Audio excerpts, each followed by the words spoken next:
nggak tahu apa yang baru.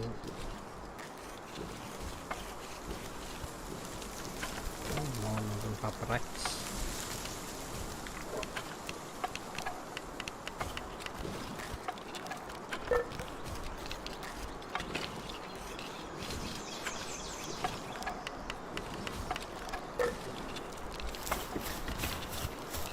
Gimana raid bos update katanya ada update.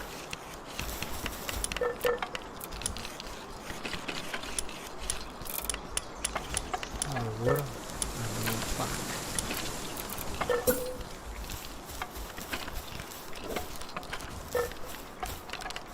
Nah,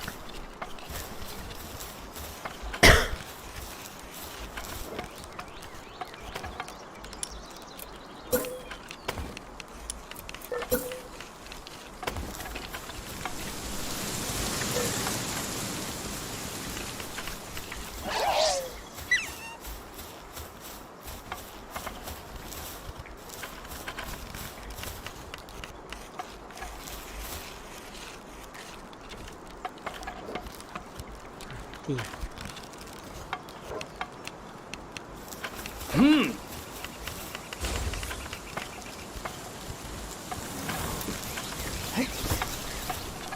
Ntar gue mau nge-lag. Udah nge-lag kan?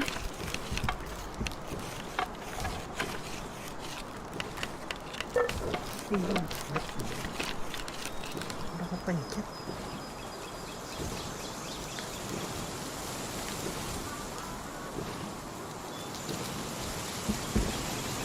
Wow.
Hujan rel, hujan.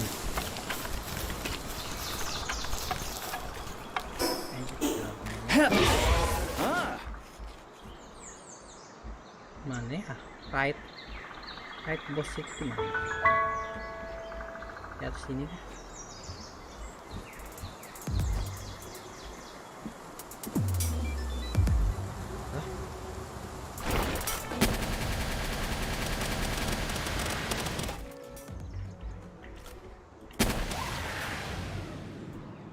Macam mana ngajak berantem. cari raid bos itu di mana?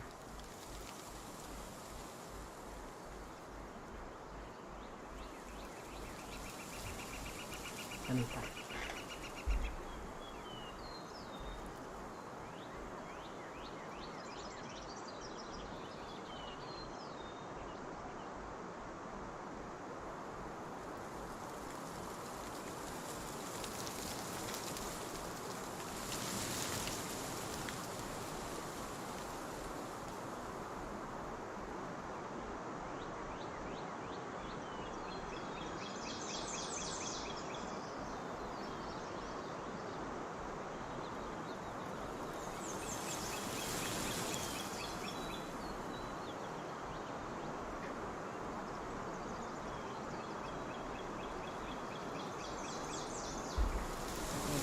Boro-boro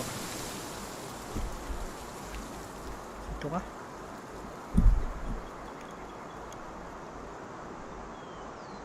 Wah, ini pulau tempat gua, atas gua.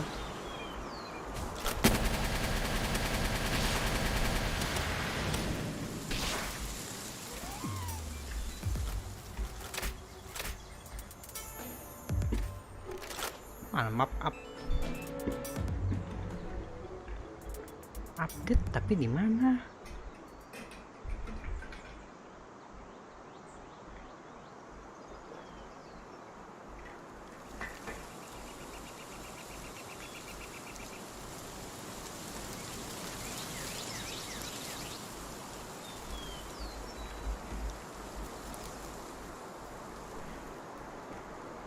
Deng deng deng deng deng deng. Hmm?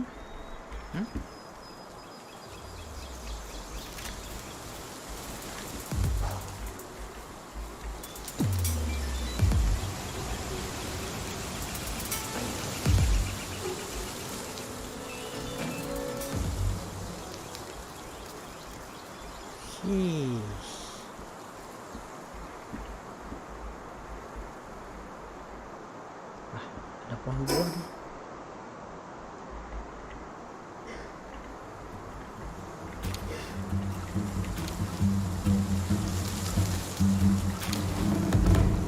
Pohon cemprang.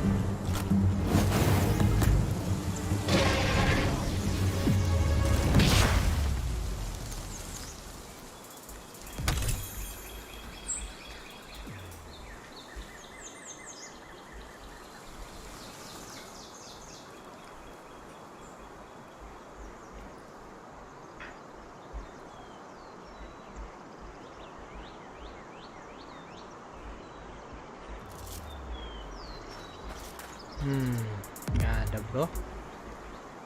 Oh lagi jadwal.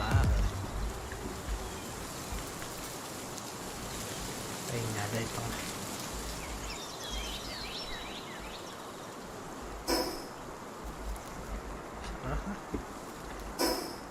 Oh pulau sana.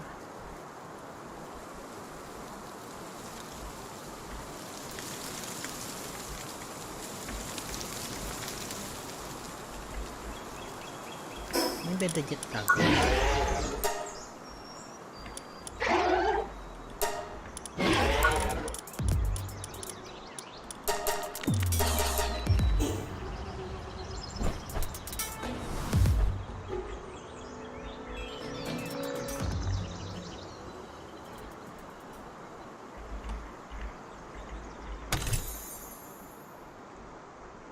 Wah, nih sedoha.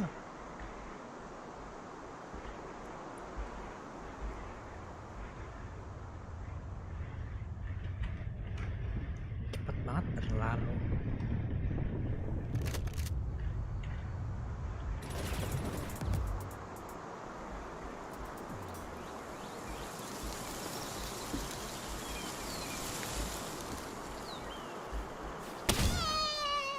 Sorry.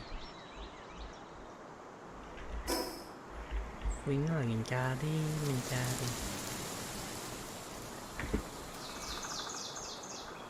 Kenapa kalian di situ?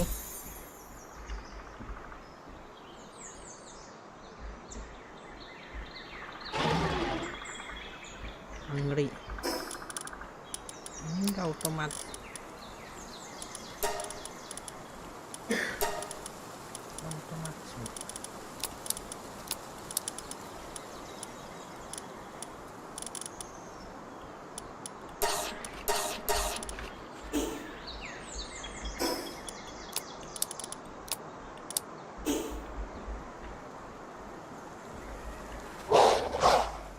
Ya alam tagur yang lama yang ading diajak ke Ian.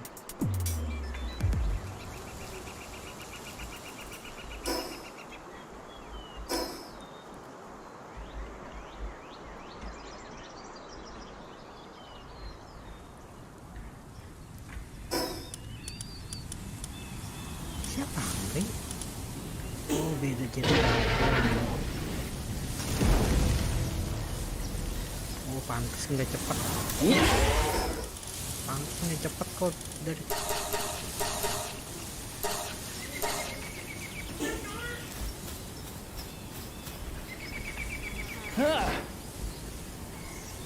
Pantas nggak cepat.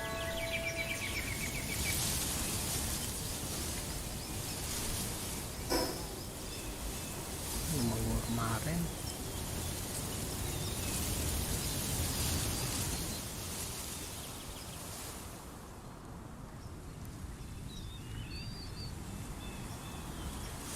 Ketabrak.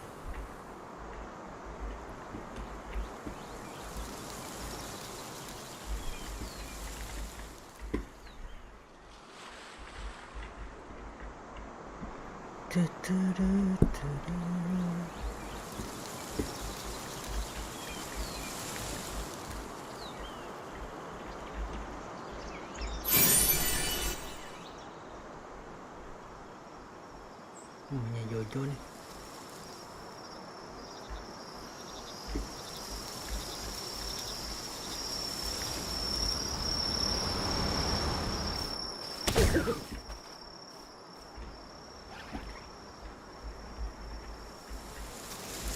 Nonton paper tips saja kan dulu lah.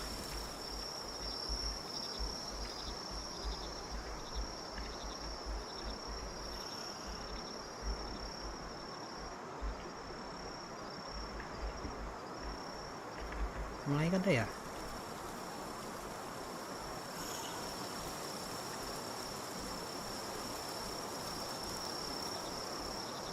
Udah mulai anjir. Oh bukan lawannya.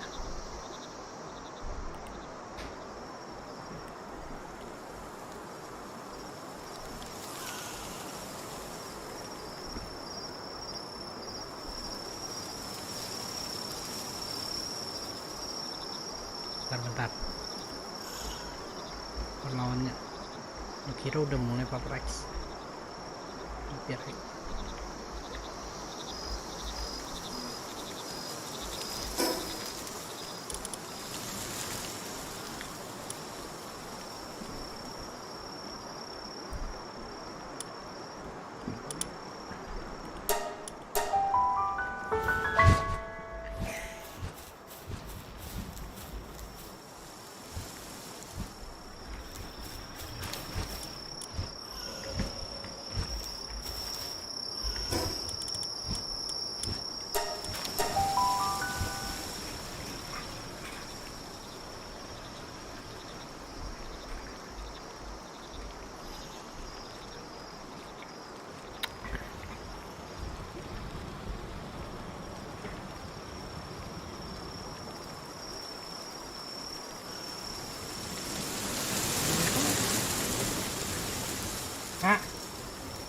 Siguro mamagosanda.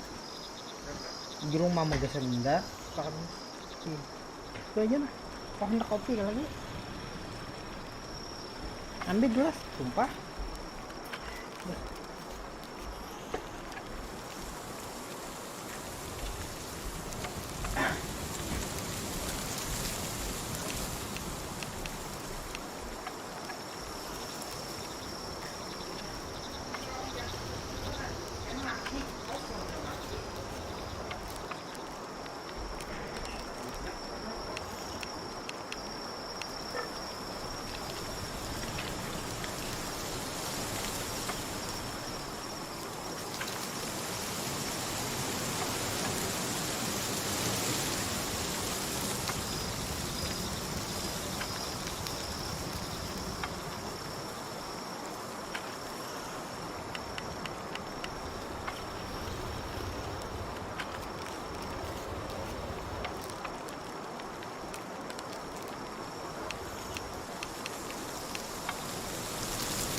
Hello.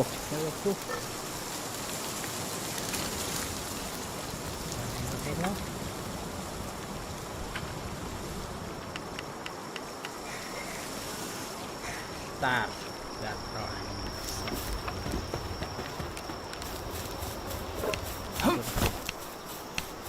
Kurang apa sih?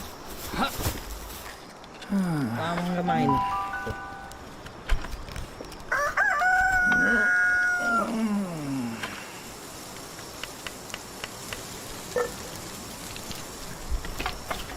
Ini kalau main PRX stop dulu lah.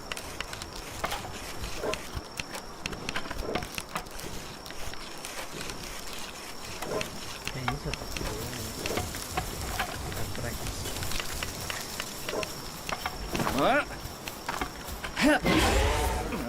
Mana kan bos yang baru tuh lah? Sini kah?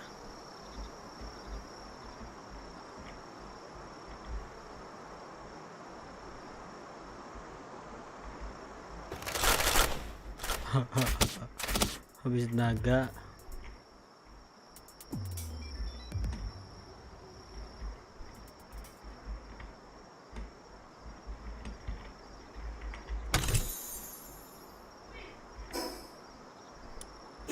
Dapat apa?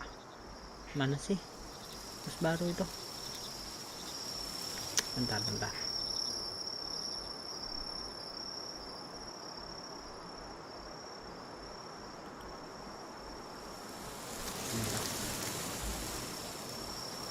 Nah, cari dulu.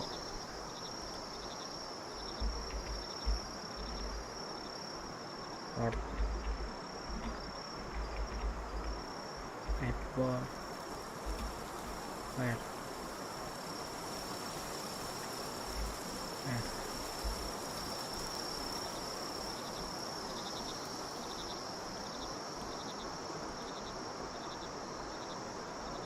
So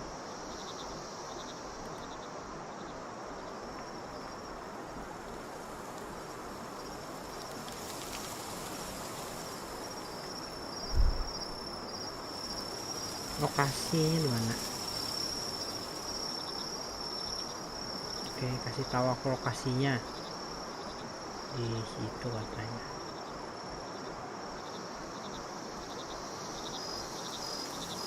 We are going to be talking about the update news the Palworld devs have just dropped on their YouTube channel. So as we can see in the trailer, it seems like we're going to have to put some power souls in, probably large power souls.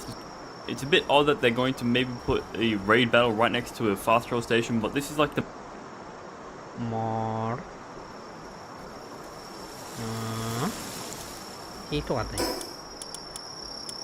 Mana tadi? Ini katanya.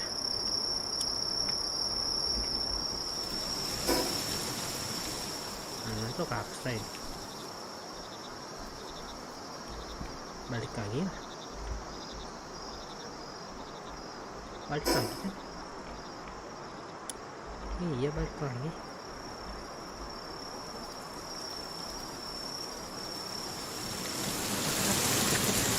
Rumah.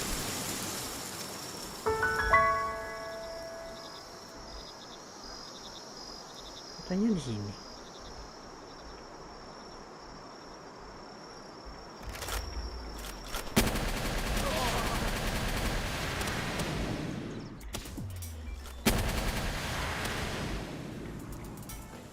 Mana? Masih belum update kali lagi. Ntar, cek lagi. Sama lah. Iya sama anjir. the main area where I think it's going to be. I went to these other grass patch areas where they really didn't sum up and look the exact same to what it did in the trailer. But this could all just be for the trailer purposes. This might not be the actual location. So if you have a base here, just be warned that it might get destroyed or somehow moved. So yeah, be careful if you have a base here. I would definitely move it now. Now we know from the trailer we can summon this in using power souls. I definitely would not suggest it would be small or medium power souls as the... Jauh, nggak ada bela nuera.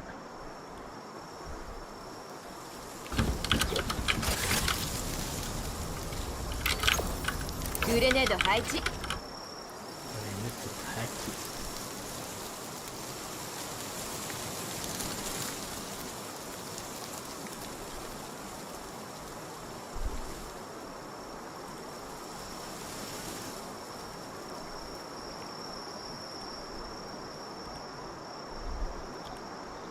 Belum mulai gini.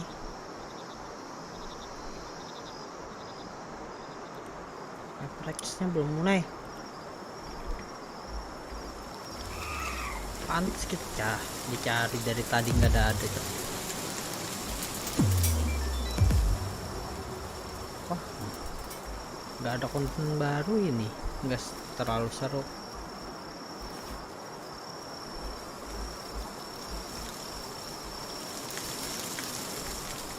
Udah, kita sambil nonton PRX, ntar baru kita jelajahin yang lain.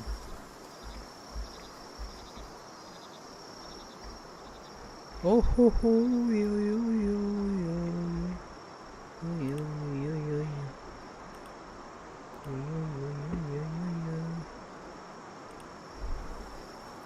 3 4 masa 7 kemana lah, kemana ini kita ini?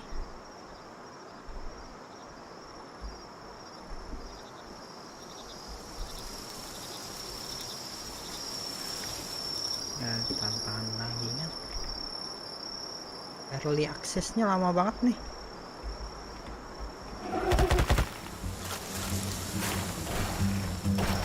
Maju sini kalian semua. Wah.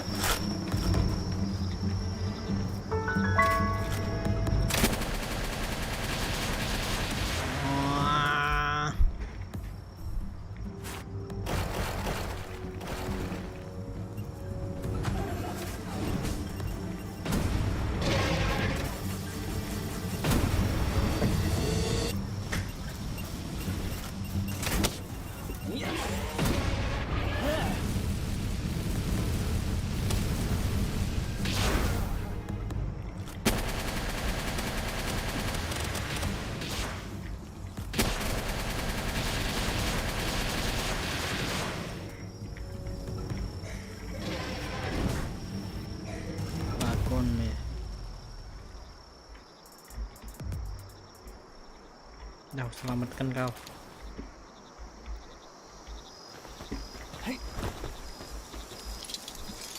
Muka melas ini gimana?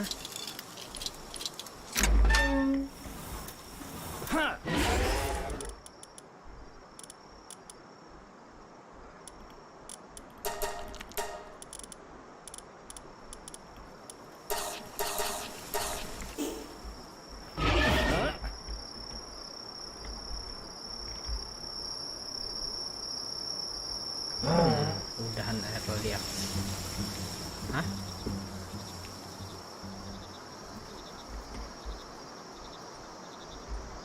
Nggak tahu kapan tuh. Ayam ada di kurung. Nggak pernah ketemu apa? Kipi. Mode evolusi. Lihat. Bentar, lihat PRX main.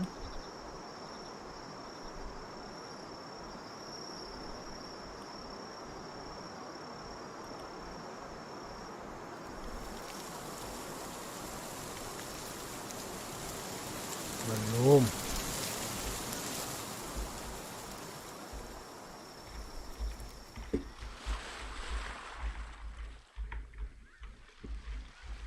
Oke.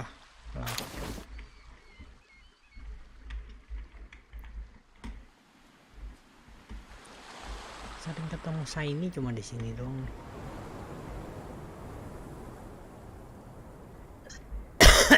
Hah?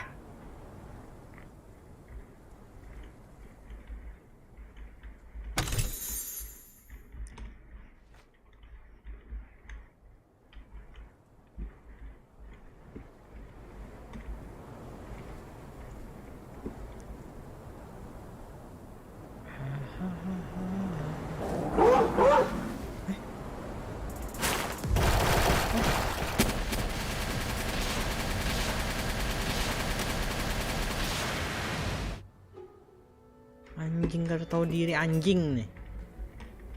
Anjing.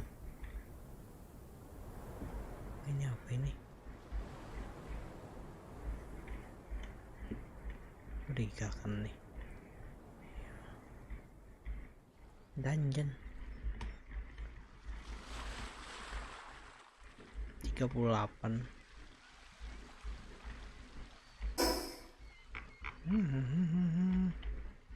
Oke, sini.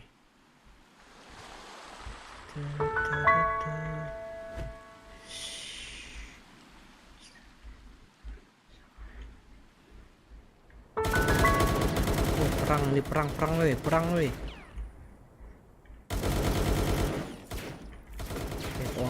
Orang tor.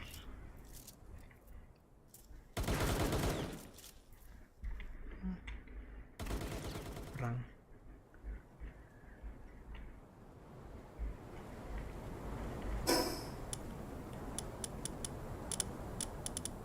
Guys, ini the best.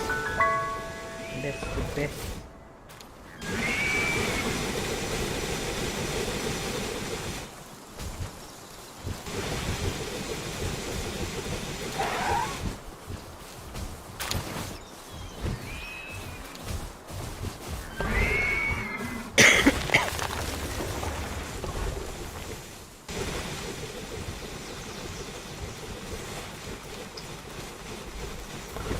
Nampak oh. Ada yang masih nampak. Bersih loh.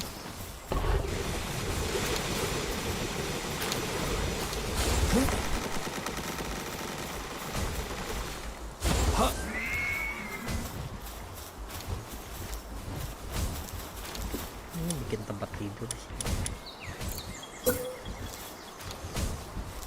Tidur gua.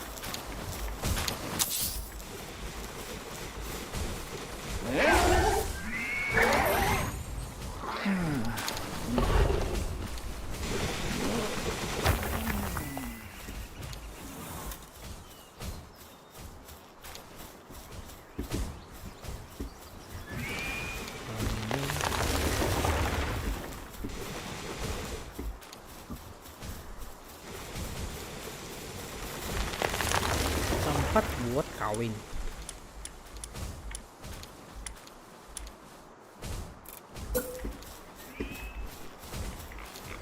Nggak bisa ditaruh di sini.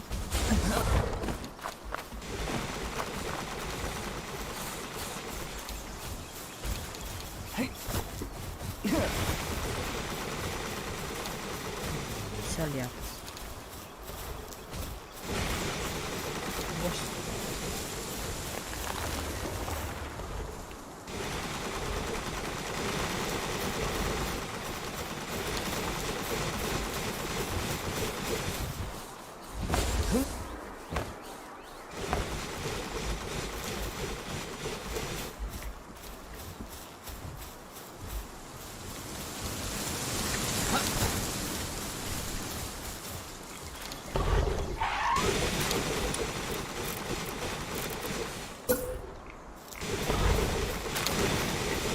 Bisa anjir.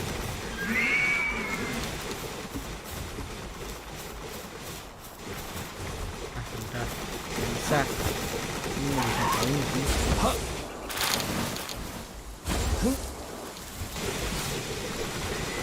Ini udah tuh.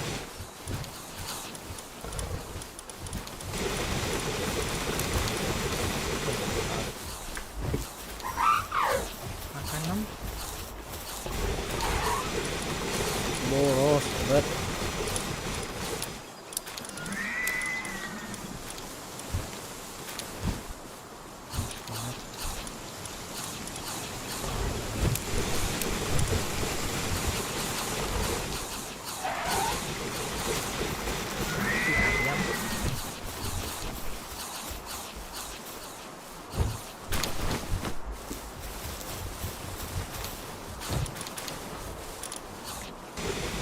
Ntar gue punya banyak nih.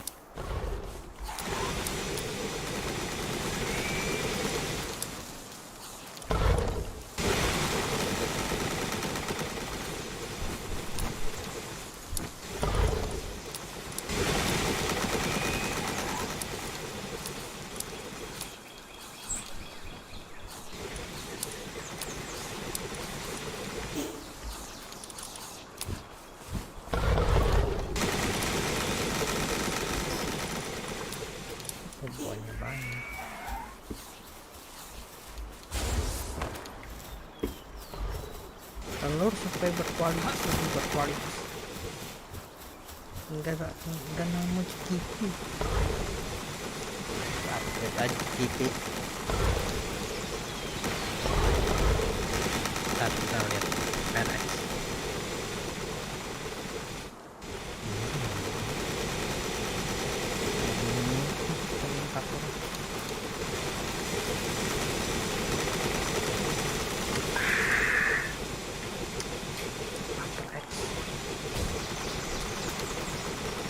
Alah ngapain mau nonton PRX, ganti judul lah.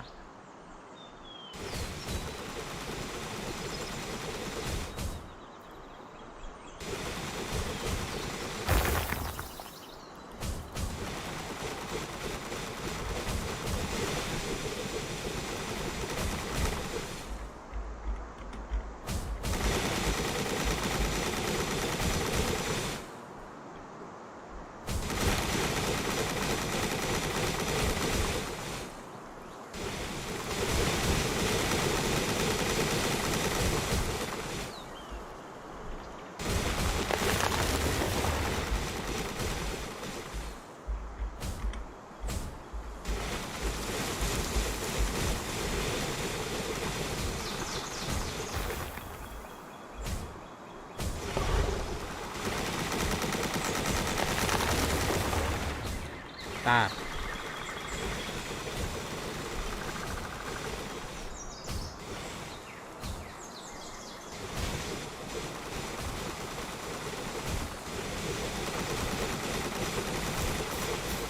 Batch-nya kurang 1 katanya.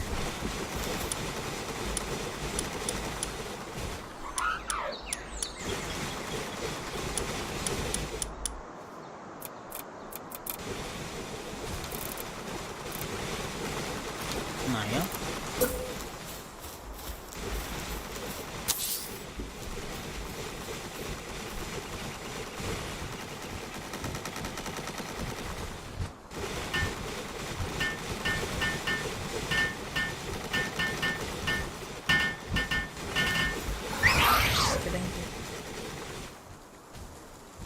depresi praktur.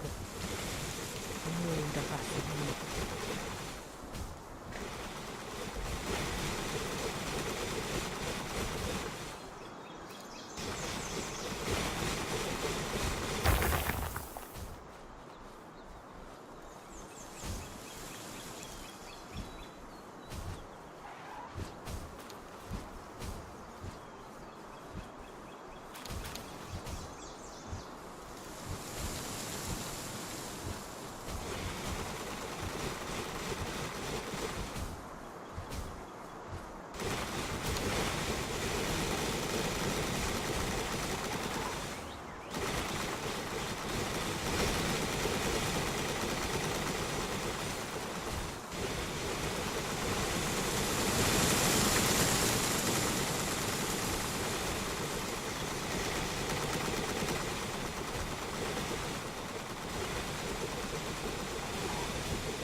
Ayah.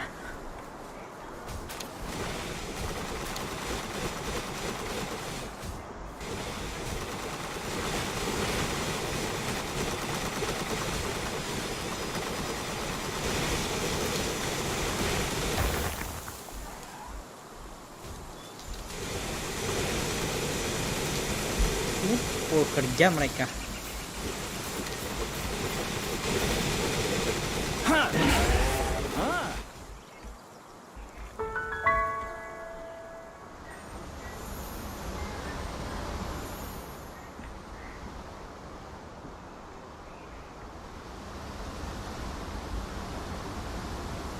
Rahasia.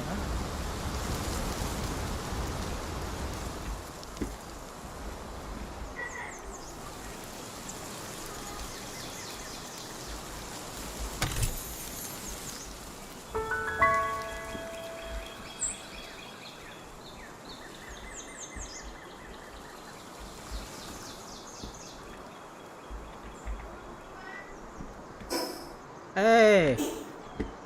Nah.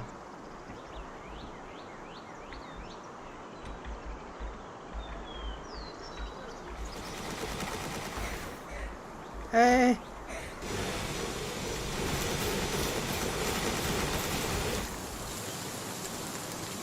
Dragon iya. Ya.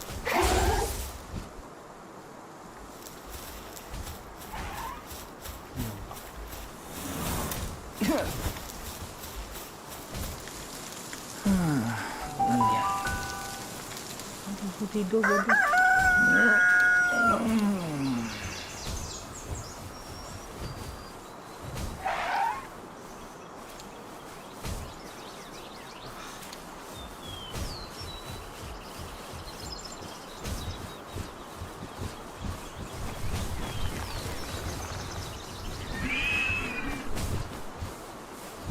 Back to the same old for me. My heart says PRX, my head says. I think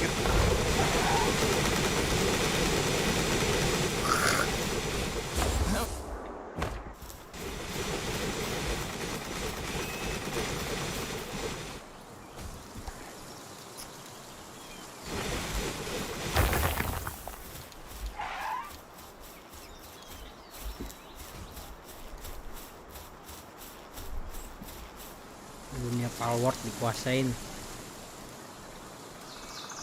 Dikuasainnya sampai bosan.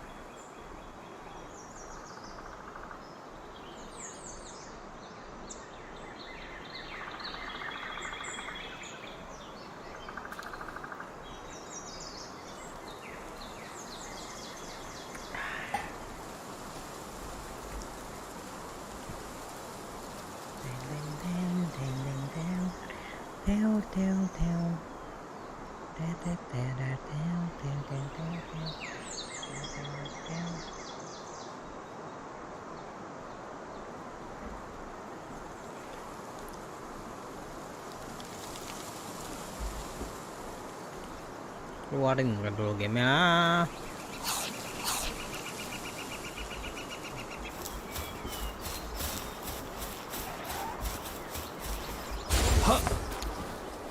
Kayaknya kita keluarin dulu gamenya. Untuk PRX.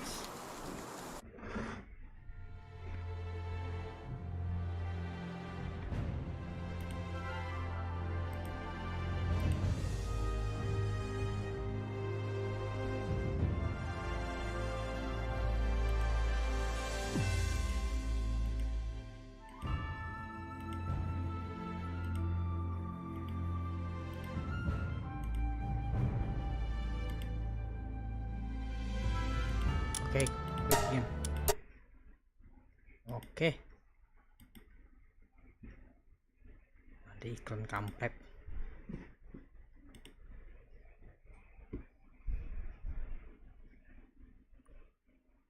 Mulai kah?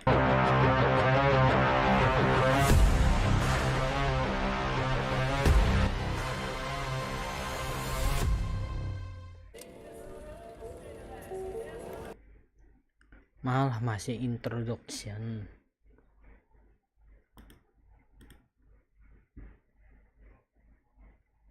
Iklan kampret. 2人いるな。うまい。あー、惜しい。NT。1日ストロークだったり、1日ストロークデートは重いかも。1日ストロークはちょっと重いかも。Bentar. 新中ショーティーショー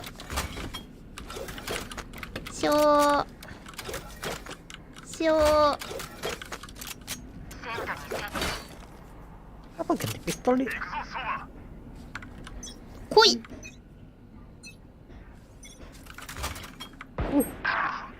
Kecil. Bisa jadi 2. ショーティーを持ち帰りしちゃった。オメ頑張れオメ。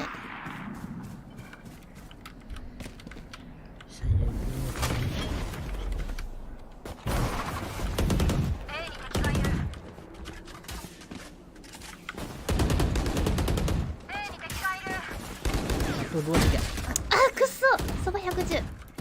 Nice. ナイス。うん。サイドジェット。 Wait, itu 惜しい。ナイス削り。うんうん。エンティエンティ。おめめおめめ。うん。初めの2点はね、あげる。なんかさ、さっきめっちゃ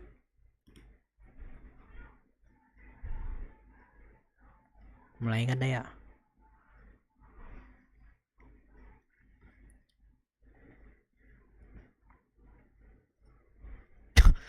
Monyet. And the block is ready. You're not gonna meet the same PRX. 일단 저희가 이제 딱히 증명을 해야 될 필요는 없는 것 같고요.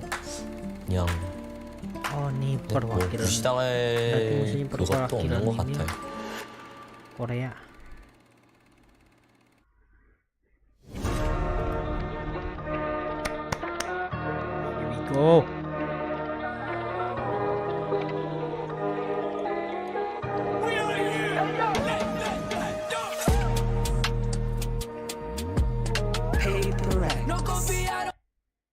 Oh, PRX.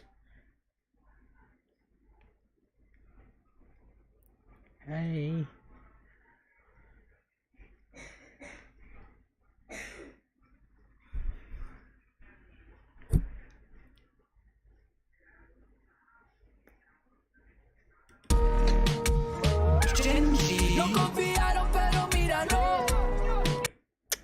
Copyright sekalinya.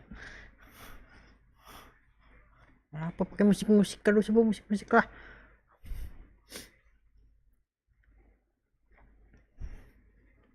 Kena sedikit aja sudah kena.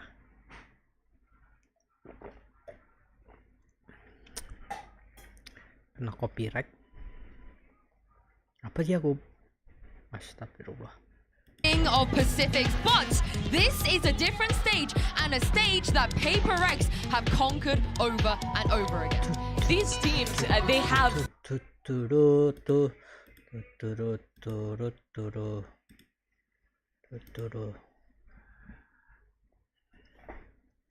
PRX. Here we go, PRX. Oh.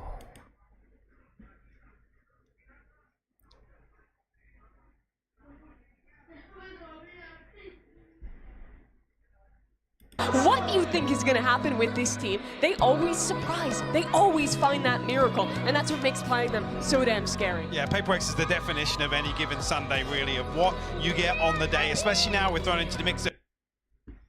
Let's go, PRX.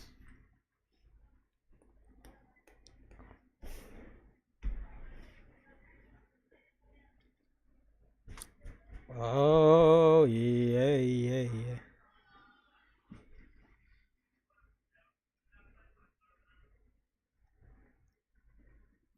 Lama lagi nih. Weren't feeling it. They're ridiculous. yeah, I mean.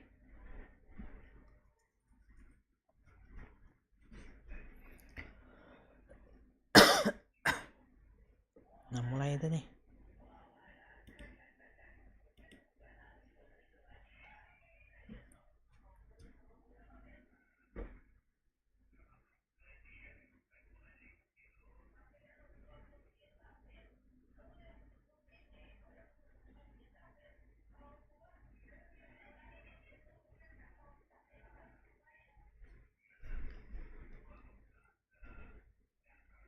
Mulailah.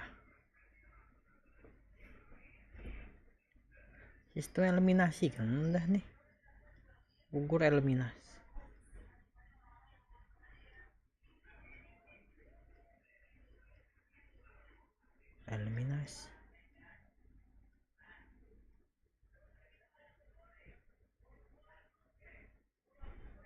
Against PRX, that's the exception. Genji is used to that. They've played this team twice before. They know about the chaos and they've adapted to it very well. We're in Agent Select. And it's standard for once in a PRX game. Standard? It's That's double standard. duelist Meteor, alliance. Karon, It's the Mafia, old standard Dexter. from Yes. last year. Yeah. The teams have moved away from this, but it is still a good comp that I think works very well to these teams' playstyles. Yeah, and I guess as well, abandoning the madness that was the Yoru comp as well, coming out from the split, which was the iteration that Gen G played against last time in the regional finals. I'm looking in this matchup at the head-to-head between the rookies, Most Monyet, really and on the Absolutely. other side, Yeah. out from Karon. Both those guys have come out in their debut international tournament and looked incredible. They're both on the run for one of the best rookie performances we've seen. And probably been the two loudest on the stage as well. Yeah, well, let's get this Pacific Showdown underway and send it over to your casters, who's been very familiar with the journeys of these two teams. It's Mixman and Pamos PRX.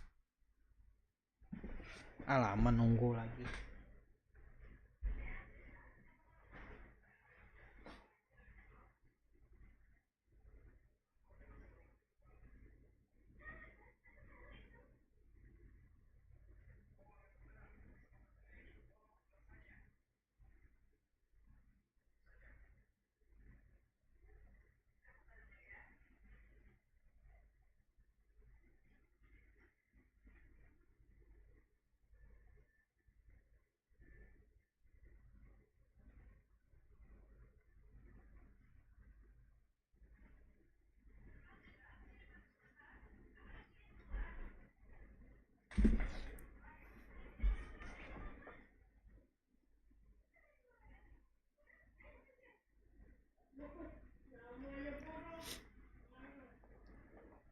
Udah mulai kah?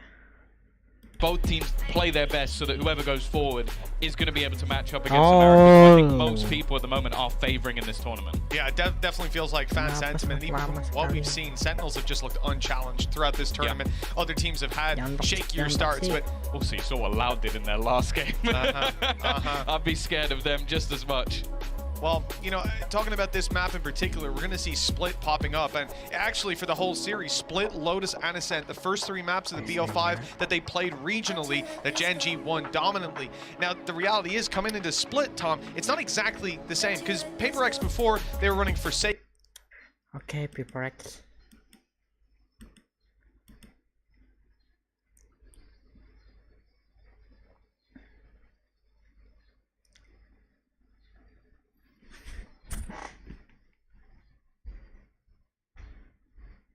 Dia mati dah di atas situ. Angin lampunya sambil bikin pada dalam dah. Kena tahu boleh makan. Lapar pelang mah kaden kena. Bisa ini dah.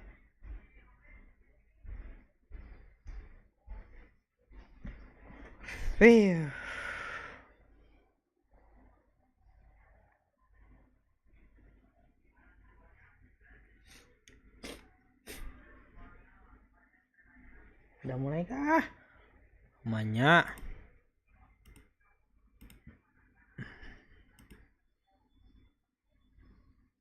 Oh, mulai.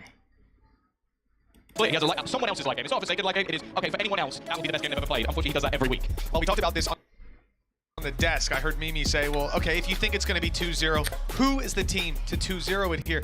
And actually, looking at the veto, right, Split last time went to PRX, Lotus was super close. I mean, if we go based on what we saw in the past, maybe the foundations are there for them to take that 2-0, but I'm expecting a three-mapper between these two teams. The best of the best, Pacific number 1 and Pacific number 2, and it's time to throw down as the barriers go up on Split. Yeah, and it's looking like we're going to get a brawl to start things off. Both teams with the majority of their players set up outside this A site. They both run pistols in this direction before. Good nade coming out of Forsaken already, and something, a Mime Freak peeking off the back of it. They're going to be stuck in the corner early on. This is a great start for PRX. And Munchkin's in danger as well. He tried to jump away. The boom bot was chasing him, but yet caught him. And for Gen G, 2 versus 5, barely any damage done. At least they've still got the spike, but they have to hope for some serious mistakes at this point. The PRX go running forward, or even rotate, assuming that it's a B hit. But you can see there's no real need for panic on the defensive side. They're just going to hunker down and wait for Gen G to take a step forward and give them the first pistol round win. Yeah, I think the scary prospect as well is that on this map in particular, we have seen some sort of rougher attack sides out of Gen G. Obviously, that is helped a little bit by having that Omen instead of the Astro. But other than that, it's an absolutely flawless start to this one. On this map in particular, we have seen some sort of rougher attack sides out of Gen.G. Obviously, that is helped a little bit by having that Omen instead of the Astro. But other than that, it's an absolutely flawless start to this one. Now, as I said, expectations for PRX is this is the map that they'll win. If it's going to happen in this series, I think the next two I would favor to Gen.G, even more so because of the fact that we saw recently on Lotus the changes to the comp for PRX, and I'll be honest, I didn't like it. It didn't look good. So this is the map that I feel like PRX have to win. The problem is, throughout this tournament, I've said that, and then they've won the other map. Because that's just how they are. They just manage to adapt. They have the individual players that sometimes they can just frag through a map. And that is rare. Like, it is very difficult to have people that are on that level. At least from the games we've had, Tom, it has been an insane percentage of teams trading out their own map picks, losing your pick and winning your opponents. Gen.G, they've not got off to a great start, and as the push comes in, okay, actually they're getting close. The pressure's kind of being applied to Munyet now. Winded up, he's taken down. Okay, it's not a bad start at all for Gen.G, gaining some ground, now winning some more fights. And with heals up, okay. It looks like they tidied it up eventually, but that got very scary for a moment. I would love to see Forsaken's POV in that, because what it looked like he did was jump down from the heavens with an outlaw in hand and try and face their entire team. Now that would be ridiculous to even attempt, but crazy. But do you know who he is? Yes, I do. He just lost his gun. It's now been given to something, and he's bought a judge to replace it. So that, again, if you're talking about Forsaken, he's basically answered the question himself. Well, it looks like we're going to be using that dash very early on for something. He's getting aggressive. Wall goes up. He's ahead of it.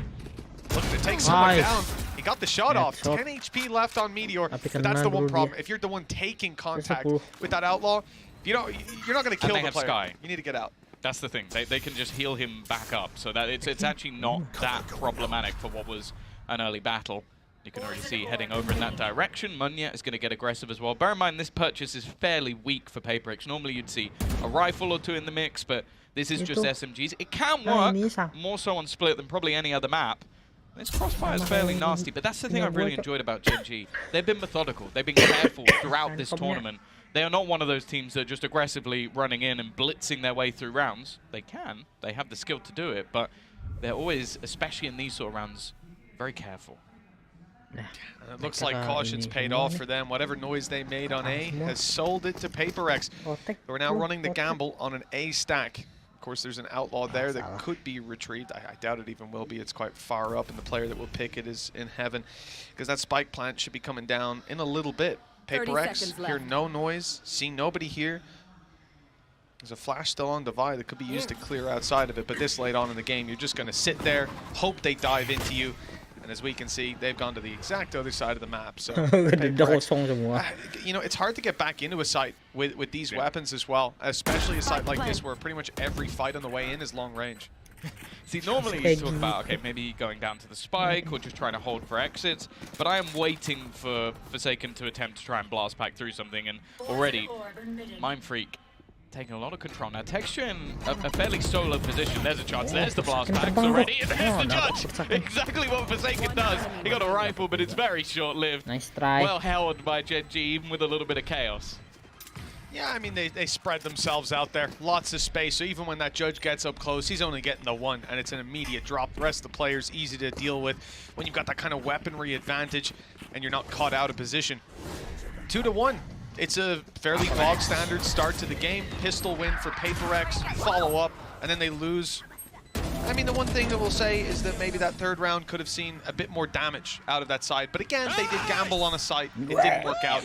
This is what happens. The opportunity, though, to deal that damage here as we get the operator out on something right away. And the shot is not landed, but yet good for one and drop the B site under threat.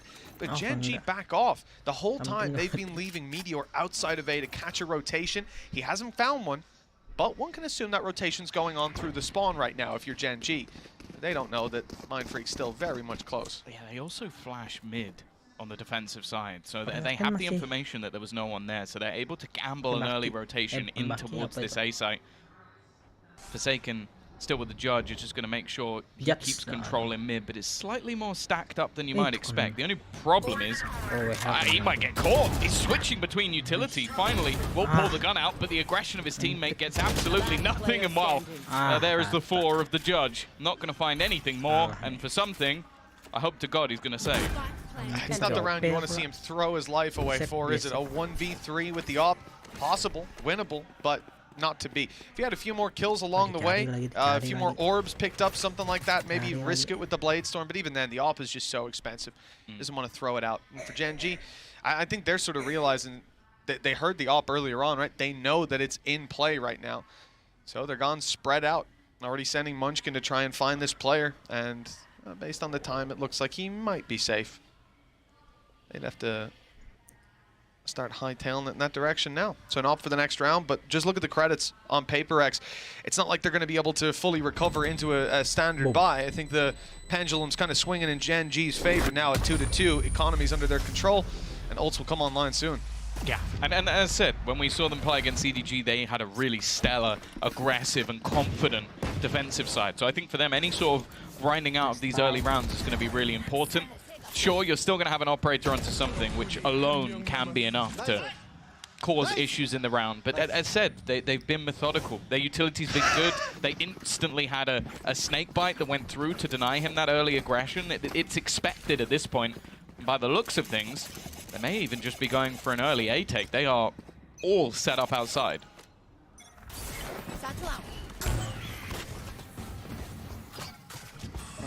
I liked what I saw last round. I don't know if you caught it in the replay, Tom, but a fist bump into a high five. Let's see how many high fives there are for Gen G after this one. They've got a lot of space, but that flash was perfect. Deadly from Divide, and he's managed to slip away towards the elbow. Another fight. And he's actually got a teammate in there. I don't know if they've seen Forsaken, but they certainly have now at heavy cost. Smokes are down, but so too are the majority of PRX players. It's only something left, but he has that op. The 1v2 he didn't go for. The 1v3, it's tempted him. It's pulled him in for the fight. He hasn't found them to start off, though, and that dash already halfway up. Wants to close the distance. So many tough angles, tight angles to clear with this op in hand. And no idea there's a player up top. He's checking the right angle. What a shot! But Lakia was close by, ready for that play. A third round found for Gen G. They're running away with this early game. Yeah, still a close round for what was invested. That was a decent stack up in the early stages for PRX, just basically having the majority. And somehow managing to dodge some shots that I don't really know how they did, but bringing it down to just one player surviving, keeping that economy a little bit more honest for Gen G. And, well, you see the danger of how fast this man is with the operator. The problem, though, is he's not going to be able to have it for this round. They didn't have the extra finances and the quick trading. Again, the fundamentals of Gen G, sublime. 1 kill, 1 death as well, so he's still 2 away from a Blade Storm.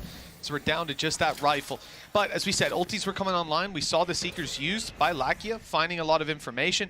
This time around, PRX have theirs, but also a showstopper online. That's a big weapon to have in the back pocket of Forsaken, and could play a role later on in the round. For Gen G, you can see their spread. This is a full default play. At this point, they're expecting PRX to make some adaptations and to throw out some of that signature early round aggression.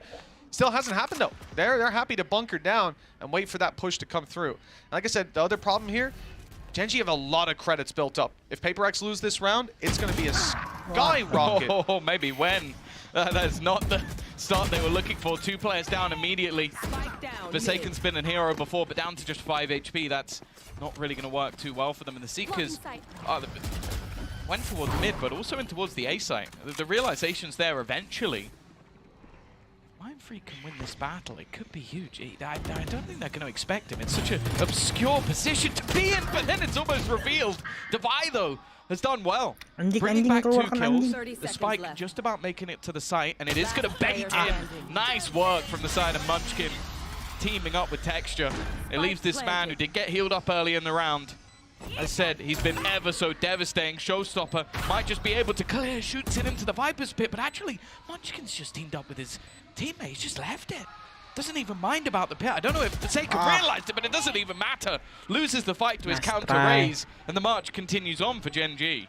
Gen G are having a field day right now. Like I mentioned, the economy was in their favor. The ults that were there for PRX burned up in that round to try and gain some semblance of an advantage. And Divide did incredibly well. In his position, he stayed down in screens, waited for the swing out with the player Munchkin up top, almost sacrificing himself because he's so out in the open. They swung to try and trade him, and Divide had that beautiful off angle to just rip them to shreds. We're seeing elements of that team play there from PRX. We're seeing individuals win some of their fights, but it's not enough right now. Gen G have come locked and loaded with a huge lead to start. I mean, it's doubled the rounds, but it's the economy that's really the problem for me. You've got players 7K, 5K, 5 and above is average for the Gen G side right now. PRX, they're gonna be on stingers, weaker weapons, no ultis to fall back on. It ain't looking great. Off rip. Already, Gen G have found the same number of rounds they did last time they played PRX here. Yeah, I said it's looked like a different beast. I think they're a team that have done really well with the coaching staff, someone as legendary as Solo. I don't think you're ever going to have the same mistakes twice. This guy has been around the block multiple times, and even just giving him a moment to talk here is going to be beneficial for them. Mindfreak off to a bit of a slow start as well, but also it is just reliant on those individuals a lot of the time. I think we saw some of the statistics posted earlier. Is like you compare the 5v4 conversion, Gen G, I think it's like 70-something%. For PRX, it's only like 60-something. But then they have a higher 4v5 because they have those individuals that can turn rounds on their head. It's not the greatest stat you want to have ever because you'd rather just be winning the rounds outright. But they need some of those heroes to come online because they've been okay, but it's not been enough to take rounds off Gen G. I haven't seen the numbers of clutches from Gen G versus PRX, but PRX also do very well in those late rounds. Players like Forsaken previously bailed them from so many situations. Now, weaker weapons, like we said, and close range surprise factor is probably the best way to find value. Mindfreak has at least picked up one, but Karen is making this one look easy. 3 kills already under his belt, 40 HP, and he's tucking in the corner. It looks like he's going to get this one easily with Mindfreak drop. That's his 4th kill of the round. A confidence builder if ever I've seen one. And that's the last thing that PRX wanted to give to their opponent. Again, not talking about them losing the round. That's expected. It's the amount of players still alive on Gen G. They're farming credits by the minute, but something has picked up one more. 3 to go. One hell of a play if he made it. And it ain't going to happen. Look at that firing squad down below. Yeah, I think against any other team, maybe it'd have a chance, but Gen G have been so good just playing off of each other, trading effectively, and they don't even lose another member of the squad. 5 and 2, and I love the sort of switch up in tempo, especially in these anti-eco rounds. They're not allowing their opponents to really figure out anything that's going on. You had the instant TP to the back of sight, information clearing things out. The rest of the team quickly execute, and Karen actually sticks around. He just keeps the spot, keeps the control. Doesn't allow anybody to get too far ahead, and he even takes himself 4 kills while he's at it, so why not? This is definitely where on the side of PRX you start to feel that mental pressure applied. Defense has been tested again and again. They failed the test again and again. 5 in a row for Gen G, and now ultis are there. Showstopper fired off, and Munyet had no chance. No smokes for the way back through. No paranoia to play with. Still some flashes on Divide, but PRX set up with a man disadvantage on a retake seconds into the round. Yeah, it's not going to be easy to get back in here. As said, they're not bad in these 4v5s, but Gen G are even better in the 5v4s. Opener again. Karen takes down another Forsaken, trying his best, but he's almost dead. It is, and well, Lackey and Meteor combined might be one of the fastest rounds we've ever had in the VCT. That was so quick from Gen G. And you could just see the more the confidence build, the faster these takes are getting. Gen G are getting opener after opener. They've used a couple of ults, but they're also able to stagger them. Like you're talking about, Showstopper used this round. Last round they used From the Shadows to get the same sort of information. Although that's already back online. Yay, oh wow, huge. Hey, got them the space in the round prior. Yeah. And then Kara got 4 kills. That's why it's back online. Well, this has to be a crushing one for PRX off rip. Because again, they're left to weaker weapons in theory, but they've actually managed to mix a buy with light shields and full shields on something because he doesn't need a weapon. He's got 5 knives locked and loaded. We'll see what he can do with those. But the reality is, yeah, the momentum is very much in Gen G's favor. The economy is riding high after several reinvestments. Just take a look at their credits on that right-hand side. It's looking pretty for a number of rounds to go, maybe for the rest of this half. Still possible for a 6-6 scoreline, but it has to start here with a much better defense. Now, we talked about some aggression from this PRX side, seeing it early on in rounds. With a minute left on the clock, they're going for it. Good paranoia, but the fights don't go their way. Gen.G winning out every single one. There's no competition, Tom. Barely a lick of damage done, and what is negated by the heal. This is a disaster. Something might be able to save them. He's made big plays before with the Blade Storm. There's one, and not two. Damage, but no kills. Nice. Nice. Oh! Munya has a chance. Somehow this has come back into a winnable scenario. Just need to hit the bullet. Oh, that's so unfortunate. A nice try for the new man on the block. I didn't think there was any way that that round was going to become competitive. Sikit lagi. But somehow Munya made it close. The thing is, though, again, you just have to give props to Gen.G. Like, the beginning of this round, they were so ready. They had their whole team just waiting in mid, ready for that push to come through. And sure, the utility from PRX was good onto a couple of the players, but the deeper players were so ready for that push to come in. It ends up being quite an easy fight. Yo, not even close, guys! Not even close! Yeah, like I said, you know, there was no chance of them losing that clean. I thought something would be the hero, but Munya, they complimented his calling and his play in the video we saw earlier, and I can see why if he's fragging out like that. But again, close but no cigar. 7-2. Gen.G finding next to no struggles. Close opportunity for PRX to clutch it, and this could have looked very different, but instead, they're on an eco. They've already lost something. Stingers to play with. Sheriff on Forsaken. And Texture's got confidence for days. He sees an eco and he's diving down into vents after them. The thing is, they've got so much control towards mid that they have to just be wrapping out from another position. But look how passive the players are. They know that there's going to be weaker weaponry, so they're just not giving them any of the close range fights. Powering up from above, there's not really an easy way to kill him. Maybe there is. Somehow Munya got past all the defenses. Even still, though, this post-plant looks strong. Nade still available. They've been taking these sites so quickly that they've had no problems just having late utility. Wow, the time almost looks like it's gone. Trying to bait some space, but it's all too easy for Gen.G. Another 3-man player surviving. 8-2 on the board. And this is PRX's map. They have lost 8 rounds in a row. Other than the pistol in second round, they've achieved nothing. It's hard to think about. Even the round that was close, Tom, it comes on the back of the player needing a 4K to get it across the line. It's not what you want to see. Early on in a series, on a map that previously Gen.G got absolutely obliterated on within their region. Now they come to the international stage and... They might do one better. Yeah, 13-4 us, well 13-2 you. An opportunity here at least to shut down the first and the second. Munya does well, Rockets on point. And with Lakia down, it looks like PRX are set to finally put another round on the board. Long have they waited. It's Karen to try to challenge, and he got an opportunity, but it was shut down eventually by something with only one standing. It's an easy win. 8-3. PRX finally back on the board, but hell of a distance yet to go. Yeah, and again, it comes off some individual brilliance out of Forsaken. Definitely had support.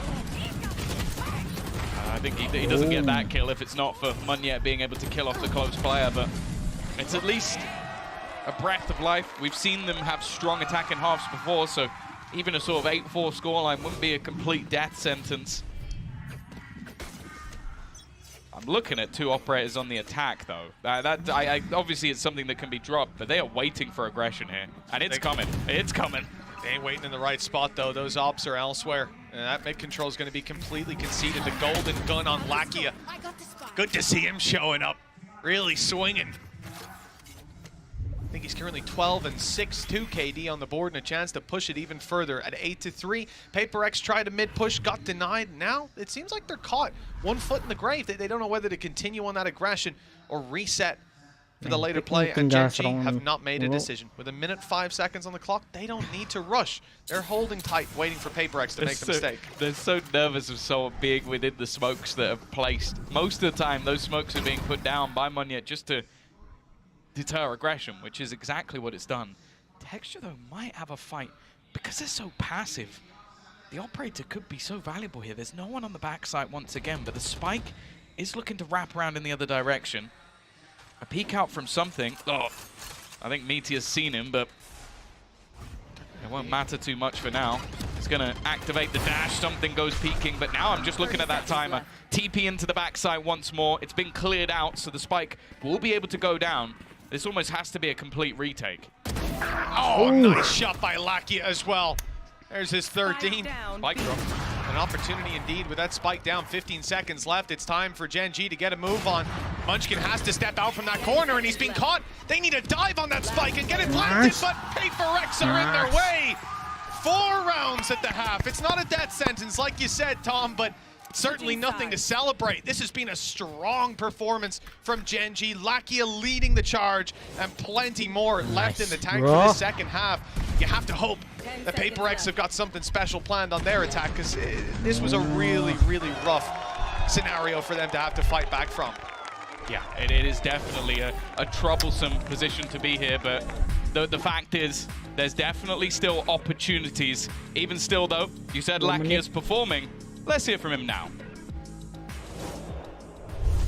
안녕하세요. 젠지 e스포츠 소속으로 활동하고 있는 라키아 김종민이라고 합니다. 무엇보다 플레이오프에 진출한 안녕하세요.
Udah mulai anjir. Is perfect. Snake Bite's even better. And with 1 HP, Lakia doesn't stand a chance. The rest of the squad comes in to save him, but they've ended up falling to a 3 versus 1 with Meteor left standing and his back wide open. That's a mistake. And it almost was a costly one too. Yeah, the Munya needed to hit that headshot at the end. It looked like there was a realm where Meteor managed to turn that back. Even still, though, it is the pistol round for PRX, and that is the thing. Even with this compositional change, the thing that it adds is, firstly, you're going to have that paranoia available for Munya to sort of set them up in, as we saw at the beginning of that round. But also, it just almost, we're going to continuously see the switch up of who's going in first. So you're going to have Forsaken sometimes taking space for something, maybe if he has that operator in hand, and something in that round taking space for Forsaken. They are a deadly duo, whether the Yoru's there or not. There's a reason that they went to this combat after all. Nice shot by Meteor. Opportunity for more, and he's landed that shot as well. Forsaken's very low, a big help to any teammates that end up taking that fight. We may talk about the Outlaw, but this man's making it work with the Marshal, the cheaper weapon. And okay, an opportunity if they had spotted the player in the corner. Munyet, though, able to deliver the killing blow. Mind Freak fell to a snake bite. What is that push from Meteor?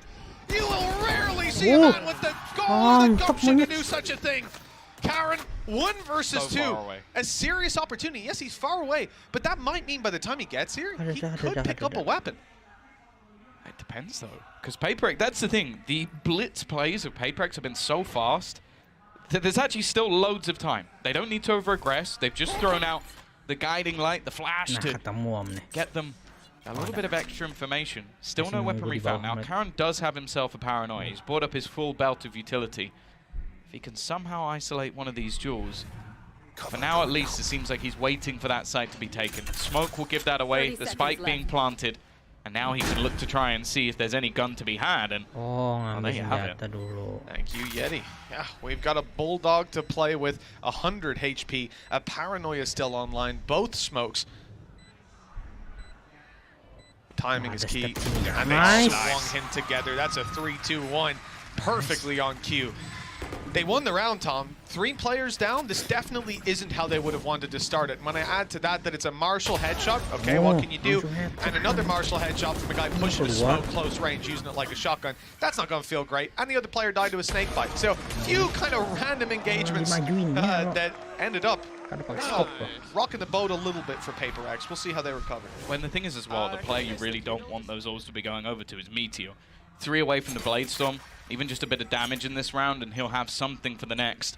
Now, this purchase from PRX has players now fairly low on cash. You've got Forsaken and Mindfreak down at 150 credits. So for the next round, they might be in a little bit of trouble. Forsaken, though, he's just gone walkabouts. He's sprinting after Lakia, but he isn't going to be able to land the shot. And at least for now, it's only going to be the control that's lost for Gen G. No heavy price tag associated with it. Down in vent, this is an uncouth hold. 2 players and they're dropping in, landing on each other's head. It couldn't be easier for Lakia. Signed, sealed, and delivered to this man with the heal up for his teammate. Munchkin's going to be back up in fighting form. And in a 5v3, that's another nail in the coffin for PRX. Tagged up a little ranged fight, and what an adjustment from Munchkin. Clinical, as now there's only 2 attackers standing. Their chances are looking pretty slim. Yeah, he almost killed Devi through the screen as well, so he's going to be half HP, entering the site. They don't even know the Munchkin's there. A perfect reposition. This might be a flawless return to form, as Devi's the only man left standing. 1v5 scenario. Talk about, can he do any semblance of damage? As said, they invested some extra credits into this round, so the next round's not exactly going to be pretty. Normally talk about saving, but I think actually holding on to a gun here would have more value. He's just been seen, knowing exactly where he is now. I imagine there's going to be pressure placed onto this man. Blast packs could be thrown in, but it's just going to be the entirety of the squad looking to just jump down upon him within those last few seconds. Well, it's not even needed. First one gets the job done, and Gen G will extend their lead. 5 players alive, you know, it's a little scary because it feels like since the very beginning of some of these halves, Gen G haven't had a problem when it comes to economy. And I think for this 6-9 scoreline, PRX attack side, they get a decent buy out of it. You know, it might even seem weird if you look at the timeline. You lose the 3rd round after winning first 2. What's the issue? The issue is the damage done. 2 players alive coming out of both of those rounds. It meant constant reinvestment, and PRX now left with a Stinger and a Sheriff. Light shields on most players. Some heavy disadvantages to play with, and that orb, well, I mean, it kind of has worked because Munchkin fell into it, but not doing exactly what they intended. It's not going to cover up above. They've had to re-smoke it. Again, an explosive start to the round. Almost a kill. Well, I say almost. They've ended up with 3. This is exactly what PRX does. These fast-paced plays into the site. As mentioned, this was a weaker purchase. They had some pieces missing with that Sheriff and Stinger. Now that you look towards the players of Gen G, this 2v4 scenario, Flash is already going to reveal Texture's position. And they've spotted Karen as well. Although I say that, the peek out never really came in. The player behind the back of the site should have probably seen him. Now it gets a little bit more interesting. Space given to Texture, but it's both shots landed by Mindfreak. He's been quiet so far, but popping a couple of heads with the Sheriff isn't going to go amiss. Well, this is definitely the time to wake up. You know, we gave the same caveat coming into the last half, and then Gen G ran away with it. But here, a challenge early on, and more importantly, a challenge with so many weaknesses on the board. I mean, this was a round where you have a couple of rifles, and what ends up winning it is a Stinger diving onto site, 2 kills out of a Sheriff to close the round out. Doesn't get much better than that. It was even a classic jumping around the corner to find one of those opening duels in elbow. It's also now, you've talked about, it's 8 rounds in a row that were lost, an 8-2 scoreline. The difference is now just 2. That's how close PRX have managed to bring this. Going onto their favored side, the B site under serious pressure. Half the team still waiting patiently. Di atas. It's sublime. He's managed to TP behind him. He gets away with murder. Brilliant from Caron. We talk about picking this player out of ranked. He's put the rank play into the pro play. And it works. You know, sometimes you just got to throw out those curveballs. You're focused on so many different things. You don't think the Lunatic's going to be up top, but my goodness, what a reposition from him. And clearly one that wasn't expected on the other side. Again, we fall back into economy discussion around this squad. They've been sitting pretty. They've been looking fantastic. They were able to obviously rebuy in this round because of the damage done early on. And, well, they only really needed one of those rifles by the looks of things. A timeout called by PRX as they can now feel that it's getting very late into this game. We're at a stage where if Gen G picks up one more, they'll be knocking on victory's door. So, yeah, 17 and 14. He's had a great game, but I think that double kill from Munchkin, that tripled his kills. Mindfreak. I said Munchkin, sorry, I meant Mindfreak. Yeah. Munchkin's been doing well. Yeah, Munchkin's going to triple his kills. That'd be impressive. But yeah, no, Mindfreak's definitely had a quiet performance. I also think something, though, like we talked about the duelists in this matchup, other than, I'd say, even Forsaken, they've actually all been a little bit underwhelming. It's been other players stepping up in this matchup, and I think that's really what we're seeing at the moment is the depth of both teams individually, but more so just that interplay. I think we're seeing much better fundamentals out of Gen G, and it's mostly been those explosive plays from PRX, like going off the back of a paranoia, everybody diving in together, and you see if it's even a slight bit disjointed like that round, Caron just pulls out a crazy play and is able to win the round for them. 10-7, as you said, everything on the brink here. Seekers available. On the other side, a Blade Storm as well for Meteor, but I don't know if he'll use that in this round unless he sees the value. An immediate setup for the paranoia, but this is a ruse. The spike is over on towards B. Costly ruse, perhaps. Forsaken. The decay is going to fade, but he's still half HP, and Munchkin finds it too easy to deal with him. One well-placed shot, and he's down and out. Now we need to see the return for Gen G as another is found, something falls, 2 rifles still in play. Seekers still in play, and a few flashes here and there. 1, in fact, just on Divide. Not a lot for them to fight their way back through with utility, but it's this man's position that might get them something. He's found another with the weaker weapons. This man's an animal. Oh, he's being put down. And for PRX, they look to take it elsewhere, but those steps are heard. Meteor's in position, unbeknownst to them. They might have her trail, but, well, it's a little more difficult to deal with her cleanly. Mindfreak, the last man standing, 1v3, and Munchkin's already spotted him. He's a known quantity with a flank underway. Munchkin just needs to buy some time, back off, and let his teammates take it. And gets this kill, he's got himself a Viper's Pit to play with. That's the thing, he's literally just playing with him because he knows that flank is coming. I really love it. It was brought up by Lakia in the halftime interview that he believes that like, playing with someone like Munchkin has brought a lot of depth to his own playstyle. And you can just see the intelligence even in this round. He literally just pulled Mindfreak towards him. He had no plans to fight him at any stage. Wants to just play the higher percentage play, and that's why Gen G have been able to convert a lot of these advantages. And for PRX, a lot of the time I don't mind these gambles, but I feel like Forsaken has been one of the sort of glimmers of hope. So you were almost going, he has to get something, otherwise it's just now a push without him going into the site, and it didn't work with him.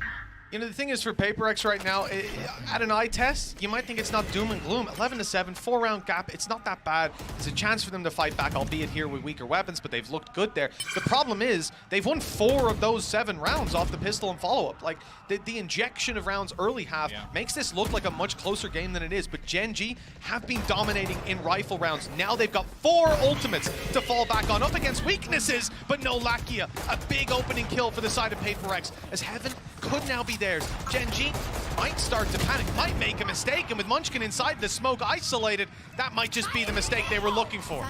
Oh, this could be big! Oh. He actually switches away, and it's just going to be the shutdown, surely, from Meteor.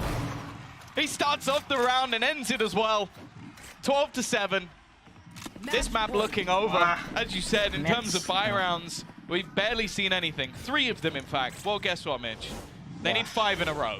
5 in a row, up against 4 ultimates, only the Blade Storm that's gone. Like, keep in mind, Gen G have a full buy with Seekers, with a Viper's Pit, with a Showstopper. from the shadows. And so that's a lot for this defensive side to close out this game. If you remove those ultimates, it looks like they'll close out the game because they're winning almost all of the buy rounds thus far. The closer rounds for PaperX have been individuals, and they need to show up individually and together. 5 in a row needed, and the challenge already underway. Okay. Yeah, he put down early utility to try and slow this push a little bit, but the fact is, he underestimated the pacing. Lackier in the corner, but they expect it. He's stuck in the mud. Good utility usage in this round. It leaves now Karen. He's had some magical plays, but they know exactly where he is. Well, it seems so. Monye goes bouncing past him. Now, there is a flank. No one really watching, although it seems like Texture was doubting the player behind. Also a 1v1 taken, but it won't matter in the end. A 1 versus 5. Some serious mistakes needed, and Munyet's going to put him down immediately. Okay, there it is. The start of the way back for this squad. They've actually managed to deal with the vast majority of the ultimates as well there, Tom. Gen G are left now with just a Viper's Pit. We listed all of them last round. They got used, they found nothing. So not only winning a buy round, but winning a stacked buy round in terms of ult economy. And they've still got some left to play with themselves. The Blade Storm can help out.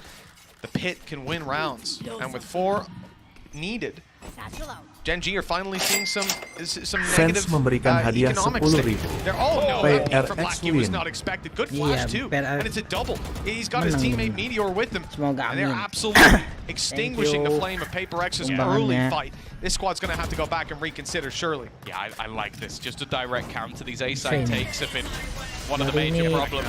Viper's Pit, although they might just about win 2 duels. A little bit dangerous, spamming. And because of that, being able to get rid of Meteor is a big pick, because that was looking like map control and a man advantage for Gen G. Instead, much more of a problem, and also bear in mind, Lackey is the only one who can't be healed. I mean, that cam there is very important. Just seeing something clear the spawn, you see how much space they lost, because this Viper's Pit isn't just stopping a push, it's stopping all of PaperX's plans. Their plan was to blitz A. They get slowed, they get stopped, and now they have to go back and re-clear everything. Even if there's not a player flanking, if they're just pushed up in B main holding that aggro intel, you're going to find it very hard to actually dive in. Now, this TP is to B site. Up top, it's going to be broken last second with something down below, spotted and taken down. Gen G have the advantage. They're going to challenge Munchkin inside the pit. And what a mistake that was. Welcome to his world with Munyet, the last man standing, and a free kill presented. He's got 3 more to go. 15 seconds. He's found the 4Ks in the past, Tom, but this would be exceptional. He doesn't have time. Good luck to you, and good night. Yeah, it just wasn't enough there. And the fact is, the running through of that Viper's Pit with the spike, they needed to clear that man out immediately. It did not happen. A stellar map, losing both pistols and only losing 8 rounds. What a performance for the side of Gen G. It's even more impressive considering Munyet on PaperX, a player that we've highlighted again and again, that was a big talking point, not just from the desk, but even from the team themselves when they were being interviewed. And he comes out fragging. The calls were good. We had some good fake plays, but at the end of the day, this was a Gen G map. 13-8 doesn't sell it. This was convincing. And now they move on to their pick of Lotus after this.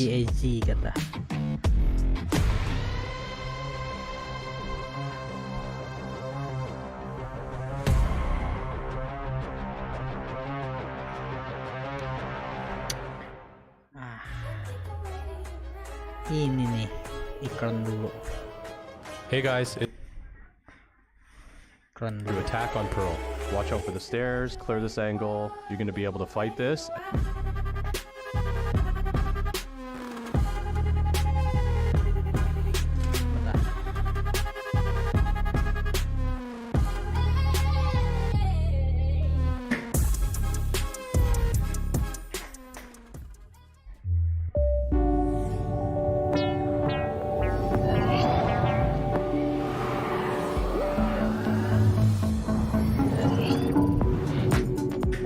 Iklan dulu nih, berapa menit nih?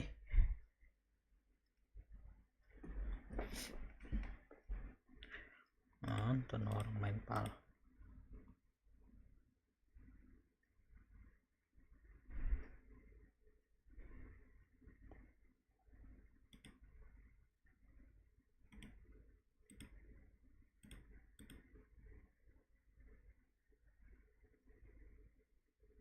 the final.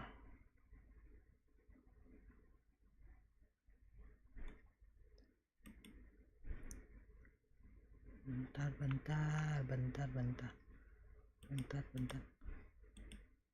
Ke sini.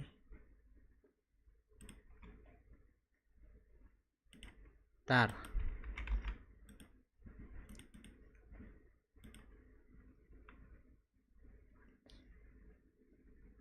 Oke.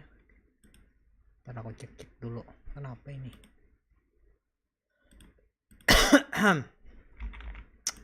Kena hal lagi.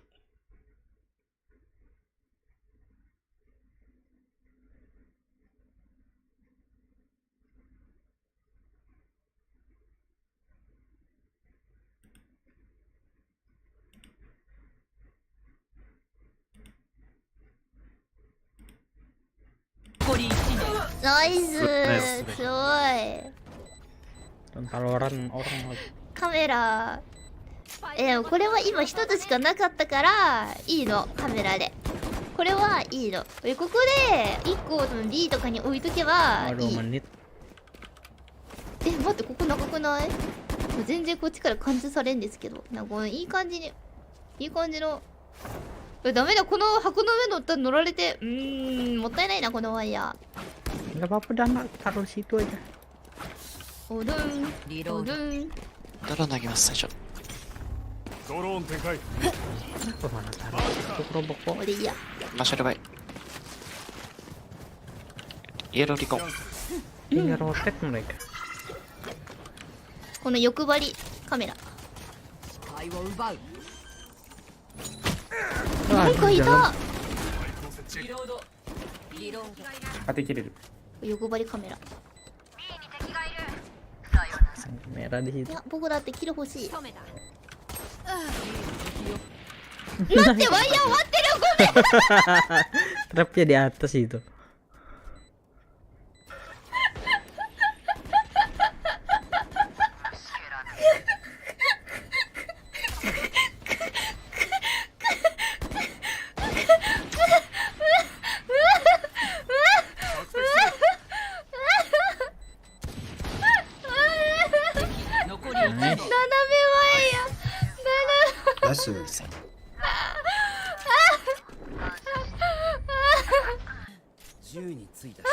Let's roll.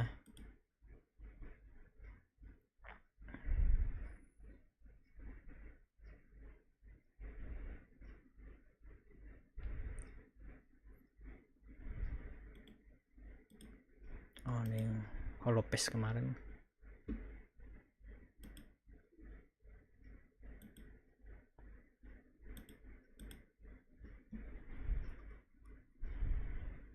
Banyak iklan kampret.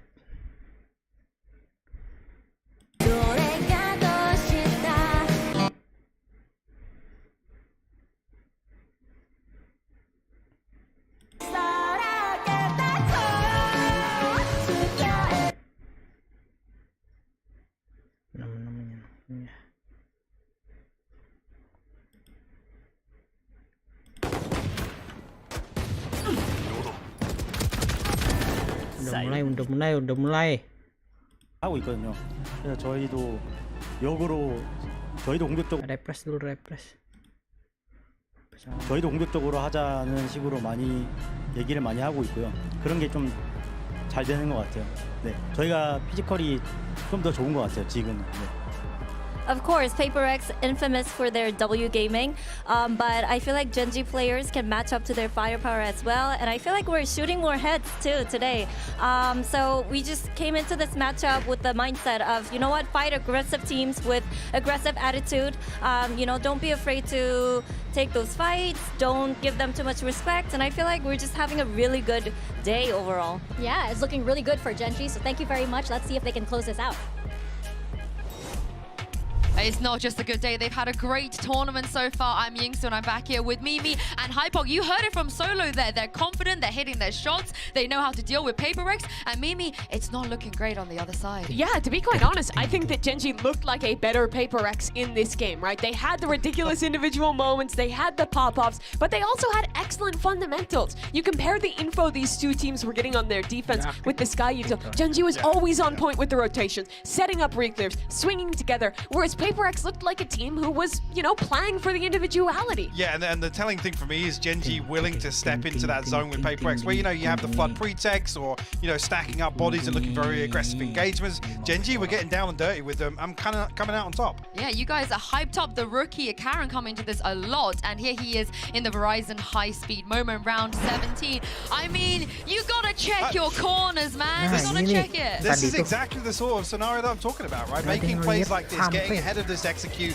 You lose to PRX when you allow them to execute onto you, come up, play very aggressive, and Karen, I mean, Tom nailed this as well in the cast. There's a sort of rank play that catches PRX off guard, because they don't expect people to match their level of unorthodox. I think that's exactly the point, right? They're used to teams playing back, cowering in fear, playing for flood retakes against a squad like this instead. Gen.G can give it to them. They're so willing to get proactive, to fight into these executes, and their site anchors were constantly staying alive, doing stuff like that, and actually buying time for the team to rotate over and help everyone out, which you contrast that to PRX. Their players were trying to do the same thing, and they were getting owned by the executes. Yeah, and you saw it in the vibes as well. After every round, they were giving it, they were shouting across the stage. And on the other side for this, for PRX, as we take a look in the AIM Lab shoot-around, Monyet, again, he was kind of one of the players we were really looking forward to watching, but what else has he got? I mean, he was looking pretty deadly at the start of this map here. Again, super aggressive, almost like in the pistol round. He forgot he was put onto the Omen. Still on the raise for some reason, jumping in. But there's just a number of situations where you're looking here, and I was talking about, you know, some of the aggressive plays the PRX made. They felt very disjointed. It felt like it came down to one person delivering at the end of that sort of play, as opposed to the typical PRX, too strong on the front line, fragging together. And I think that's exactly it, right? Like, this is a team that can rely on those moments against lesser teams, can rely on those moments against a team that's not familiar with them, but Gen.G knows them so damn well. They're used to dealing with these individual plays and not letting it get past them. I mean, we've been here before. I'm not expecting a smile from this man, but I am expecting a solution. Let's hear what Alex had to say ahead of map 2. Hey guys, I'm here right now with Coach Alex of PRX. So we did see that, you know, although the team struggled on that map, once the side switch and PRX was on attack, you got some of that momentum back. And we do know that the team is a very momentum heavy based team. So what do they usually need to hear, like maybe from you, in order to get that push, in order to, you know, get that swing into their favor? I mean, usually momentum comes when you win some rounds, you know, so I try to just figure out how to win the round. And then if it goes well, you know, then we can snowball. And I guess calm them down a little bit and make sure that they get their nerves in check, yeah? I guess so. Yeah. Okay, let's see if PRX can wrangle in those nerves and get map 2. Alex, you've done this before. You made the comeback before. Come on, boys. I want to see them have some fire in their belly. Dude, Yinsu, we gotta get you down there. They need this energy for map 2, or they're gonna be in the lower bracket. Looking at this comp, what is this, Mike? The 4th new comp they've played on this map? Yeah, we've gone back again. We've got the Cypher back in and Monyet back on the raise. So I guess maybe then indicates we did see that on split. He's going to be the front man here on Lotus. This does fix the issue of having these flanks open. It fixes that issue. But I think there's another issue in this comp. You're lacking stall util, and on the attacking side, you're way more readable because you only have one piece of smoke util. I think that Forsaken is going to have to be very specific with how he uses his cages to make up for not having this Viper. And the big concern last time actually is that eyes go towards Divide here. His inability to really have impact alone on his utility and opening up opportunities for PRX in the mid round was absolutely, it was absent last time with the Astro comp, so really going to be scrutinizing him. Oh well, PRX, if they don't win here, they will be going into elimination on day 1 of playoffs. Mitchman and Tombiz, how are you guys feeling about this one? Well, Yinsu, I'm feeling excited because at worst, we should have a good game on our hands. Last time around, Gen.G won both pistols here on this map, and it was still a very close game with them barely edging it out 13-11. Now, Tom, they come in with momentum on their backs and a map that they've put the prep into. For PRX, it's looking like elimination might be on the line soon. I don't mind the change back, because obviously This isn't the comp they played last time, but it is the comp they ran versus Heretics. I think it's slightly better for them overall. Still has something on the Jet as well, because they had a similar comp to this, but with him on the Reyna. I think this just allows him to do more damage. I like the start, though, from Gen G. Oh, nice. Okay. They had that 3-man push initially. Didn't expect anybody to still be around the angle. And because of that, they've lost the first battle. One man down already, but the rest are rotating into the right spot. The read is good from the side of Gen G as they move to the A site. Here comes PRX diving a little quicker than expected, but there's the return. They're not expecting this many players to be on that defensive side already. Anchored down, and they're winning the fights, leaving Devi all alone. The 1v2, good damage done, and the follow-up, and he's out of ammo. Wins! He brought a knife to a knife fight. 3 kills already. This guy's been sensational. No respect it from Karen. He's like, you know what? I'm not gonna be the coward. I'm not gonna go and reload. Respected it. I'll take you in the 1v1. And well, I'll win it out. And that, well, PRX, that was again. We talk about the advantages and their conversions. What was that? 5v3. As they get into the site, they get the initial opener and they get an entry, and then they don't convert the round. It's good work from Gen G, but you always have to look at PRX and go, these are moments that you expect them to be able to convert, not the start they were looking for. And again, we're going to see the same proactive approach from the defense, constantly looking to garner extra control. And PRX, they're going straight into the site. Oh yeah, look, they're willing to dive. We can tell that as soon as Munyet picks up this agent, and well, he very nearly died to the turret. Not a good start, but Spike should at least be plantable. No nade left online for Gen G. Nothing to really force these players out of the corner. Spike planted. With that sees, it's keeping him in position. It's only deducted about 10 HP or so because he was so low. So the problem now is you have to fight back through all these close range angles where PRX have the numbers to play with on a lot of the fights they're going to take. Decent damage on the headshot. Good follow up. Wow. House for Gen G. 2 players lost. Not the end of the world. Yeah, could have been much worse. Interestingly, yeah, something buys shields that round. So maybe hoping that they could get a kill and he could steal a gun away, but doesn't come to fruition. Texture as well is one off a showstopper going into round number 3. So especially on this map, it definitely is a little bit more difficult for challenge for those orbs, but it might mean that we see a bit more of an aid push, an opportunity to find something there. Well, this is where we are going to get the investment. Mitch, you'll be happy. Forsaken is already bringing in an Odin. Listen, he's a wise man. I've always said that, Tom, and he's just proven my point, isn't he? You won't expect this off rip if you're Gen G, and a little bit of danger for Texture. That crosshair's lined up on his head, and it's done some damage, some serious damage by the looks of it. Down to 77. Texture's tagged. Lucky is dropped. And we can continue on with the spams. Heals for most players. Devi the only one to stay quite low, not having anyone to bring him back to full fighting health. Realities though, they're in a pretty good position. The close range spot by Karen shouldn't be left unchecked. There's still a flash on Devi. You expect that to pop as they move forward. No, in fact, it's just a double swing. And the same thing there. Exactly. Clean trades for PRX. Yeah, it looks like it's just going to be fight after fight. Meteor now has to try and pull off some individual brilliance as well. I think a little bit too predictable on when he'd make his move. Munchkin on the other side of the map, and the thing is he could just hold this through to the next round, but I don't expect him to. When there's an opportunity to have an upgrade, maybe take a gun away. Oh, indeed. Yeah, I mean, not a position you're going to be clearing a lot of the time. Done well to start. Player close is low. Devi and Mindfreak both playing without shields and with a bit of dent to their health. Forsaken also with no shields and no head anymore.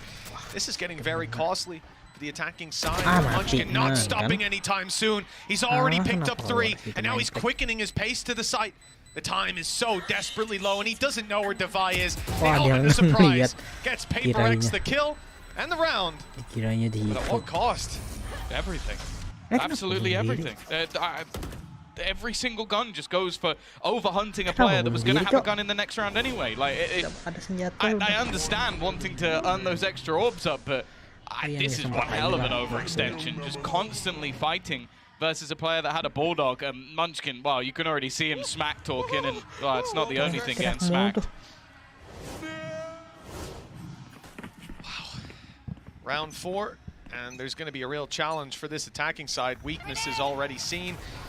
A chance for Gen G to shut down the way back through for PRX very early on. We know this is a map that both teams can hold a tight contention, but with Gen G having done that extra work on it, picked it into this series, I'm worried for PRX. It's early times just now, but with showstoppers online for both squads, we knew this was coming. Munyet's on the way, head caught on the arch on the way through. It slowed him down enough and actually bought some time for Meteor to escape.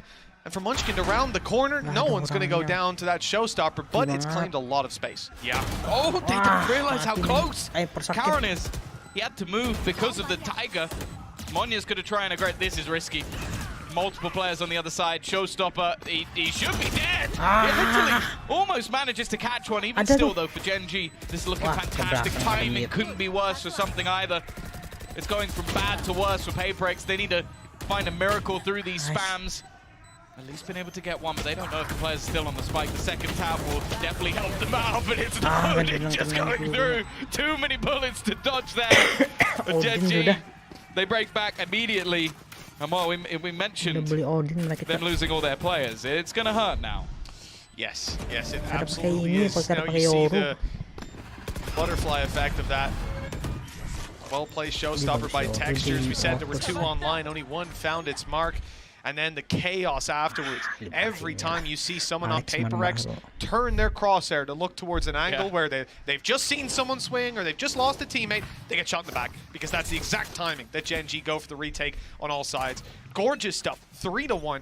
Odin being kept through, Lakia going way up in my estimations, let me tell you, buddy. And the spams, well, they're not having too much success, but they don't need to. In this round, PRX have basically nothing to play with. 4 sheriffs. Well, also they've already taken the control. That's the main reason. You've got Karen aggressively up. It's allowed for a gamble rotation, so he's just moving that Odin elsewhere.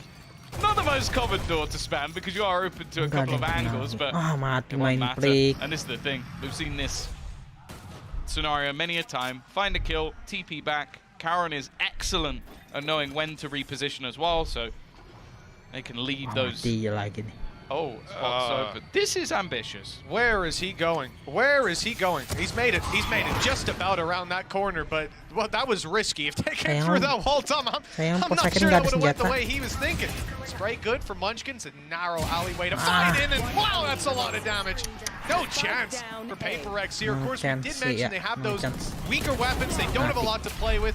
And they'll get nothing done. A flawless round. I hate to harp on the economy, but Gen G off to a flying start with it yet again. Yeah. It's feeling reminiscent of last map, but it is still very early days. Plenty of time for PRX to find their footing. They don't want to waste time throwing rounds away. They've called a timeout. That's the funny thing. We might actually get to the point where we can just highlight when Gen G don't have money. Yep. We'll just save time. Yep. Yep. That's the plan. The whole time throughout the series. I like the pause, though, coming out for PRX because this has been rough. And even looking back versus KC, they struggled when it came to this attack inside. A lot of that was a bit of a peculiar composition, but I don't know if this one's looking any better for them right now. Also, it has a lot of reliance, again, on this double duelist. And there was a moment or two at the beginning where I was like, okay, something looks like he's here to play. But ever since then, they're just getting boomed. And everyone on the other side for Gen G has looked utterly fantastic. In this round, at least, one off a Blade Storm. Showstopper, the only ult that isn't going to be playing a part in this round for either side.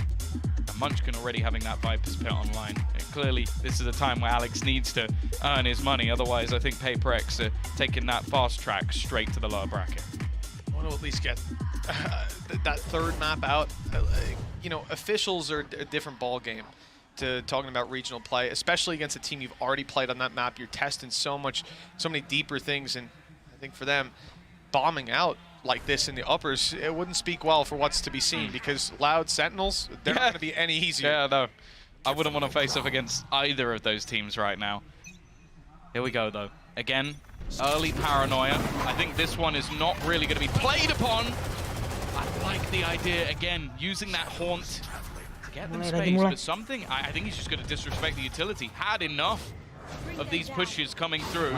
He is going to get pinged up. They know where he is, and Texture's already there to support. That's it. They're trying to punish the Odin. They know that it's not easy to fight from this angle, especially when the door gets open, and now he's dead. But that's what it's all about on Gen G, filling in the spaces and being able to fight afterwards. But with the return from PRX, they've got a real chance. The headshot angle held by Mindfreak, but Meteor's just ducked underneath it, playing the limbo, and he's winning this game with Mindfreak down. It's 45 HP, and a dream turned to a nightmare. PRX losing out on another. They had a good pacey take, managed to put the players on the back foot, and filled in every gap that Gen G were trying to stuff their way into. They always had someone to take that second fight.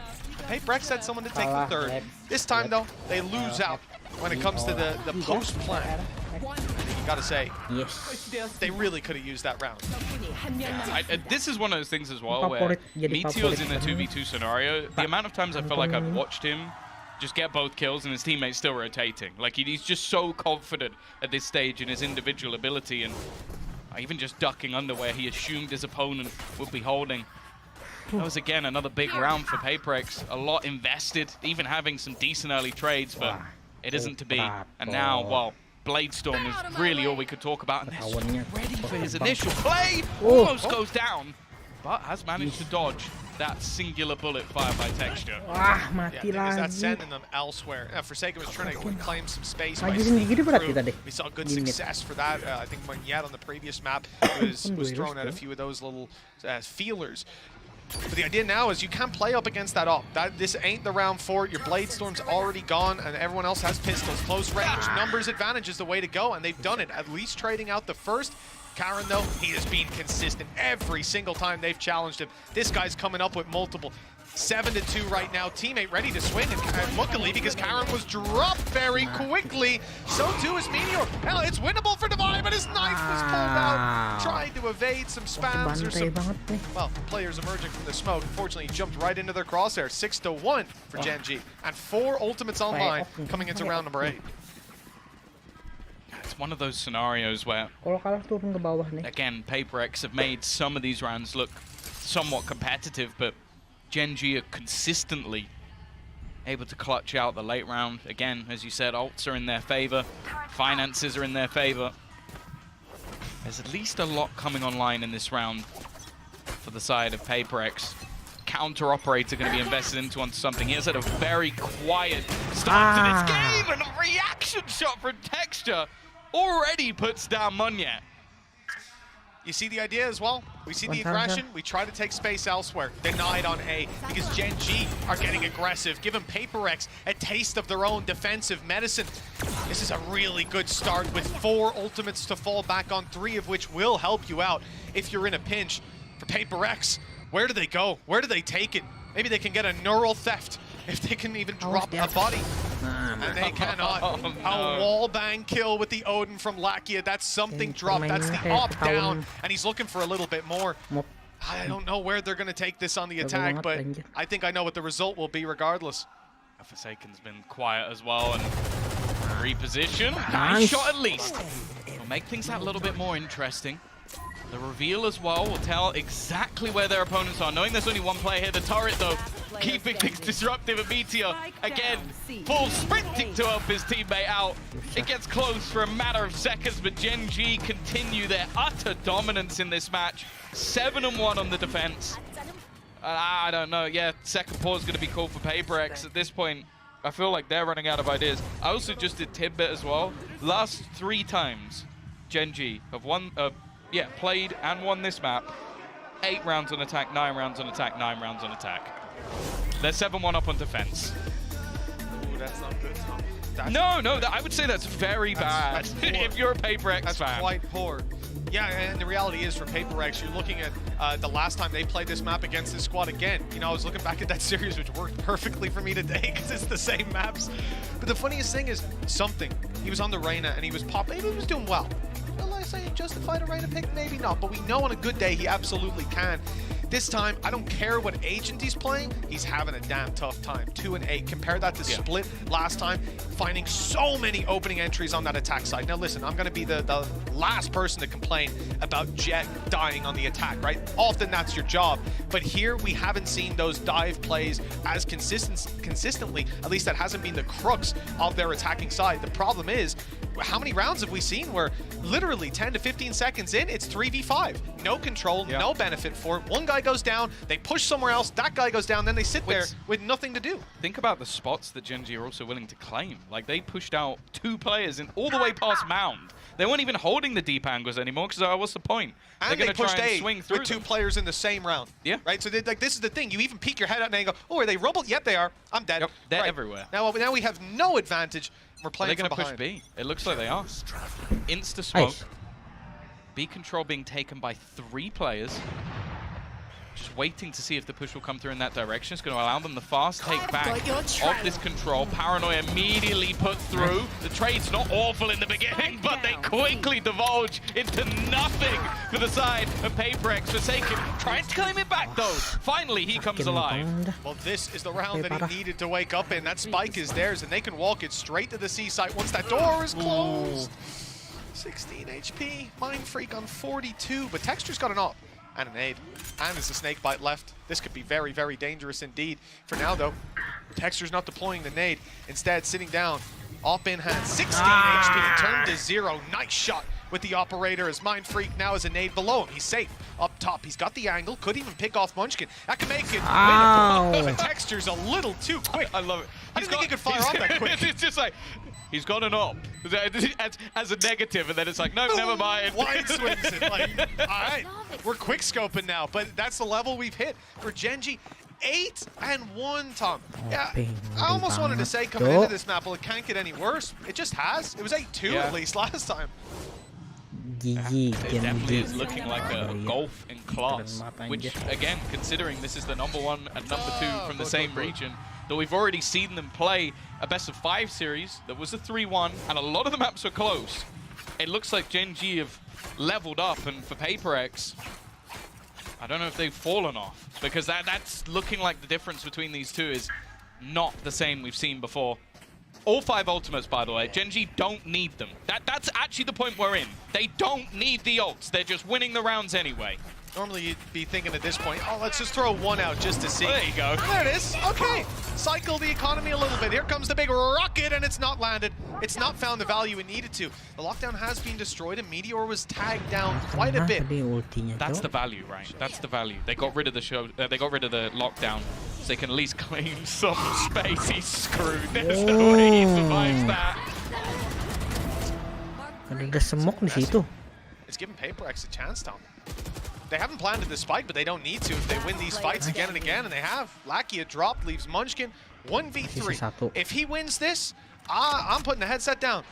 They've got decent amount of HP, and they've lost Mind Freak. Okay, but it's all right. They've still got 2 players, no utility to play with.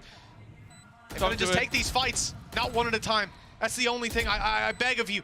Not one at a time, not up against Munchkin right now. He's 11-4. He's been winning round after round, but a reposition by Forsaken. The swing is good. And the double peak wins the day, 8-2. Deja vu for PRX. And, well, Gen G got to be feeling confident. The good thing is they used 3 ultimates there. Yeah, that's what I mean. That they lose the rounds, they use the ults. That's the weird thing about it. And again, a lot of this just came down to some brilliant individual play from Sambil, finally putting a couple of kills on the board. The fact is they did peak Munchkin individually. First player peaks, dies, second gets dinked, and it's only finally they reposition. I think we would have needed a new desk completely for Alex if they managed to lose that round, but it's scary that it even got close. I think just get rid of the desk, man. Punching bag with an LED screen in it. Whose face is on it? It depends on the game. Make it interchangeable. Well, Forsaken's picked off Karen. That's a fantastic kill. Look how open the A side is. And they've made that realization. There's no further challenge. There's no utility. There's no reaction from Gen G. So Forsaken realizes it's wide open, and he gets caught by Lakia. That timing was near perfect. You have to, well, I mean, you could call it a mistake. At the end of the day, he was open to like 6 angles, so he has to just be clearing those, constantly being paranoid about them. The site, though, is lost, and PRX will find the plant nonetheless. Showstopper online. Not wanting to allow them to set up, something's going to try and get aggressive, but he's not going to manage to land the shot. Now, I think the flash through the back might have actually caught Munchkin. So he's going to actually reposition through B instead. Move away from the flank. The decision's open. I think it's because Divide's having to check too many angles. The Seekers at least will give it away. Showstopper has been thrown in. He might get caught by all of the Seekers, but his teammates got his back, and that means he'll be able to kill off Mind Freak. The remaining players a bit of an obscure position. Munyet has not been cleared yet, and because of that, he's going to be able to deny the defusal. The spam doing so much damage, and now it's all on to Divide with an operator. First shot missed, but he just needs to kill the guy defusing, and he's done enough. There's no time left. Finally, PRX pull out the miracle rounds we've seen from them. But everybody will go down with the ship. It's the same thing as what we saw before, Tom, right? They're getting this little resurgence towards the end of the half. This time, PRX didn't have the pistol to help them out. They went both on the previous map, putting them up 4 rounds, and they ended on 8.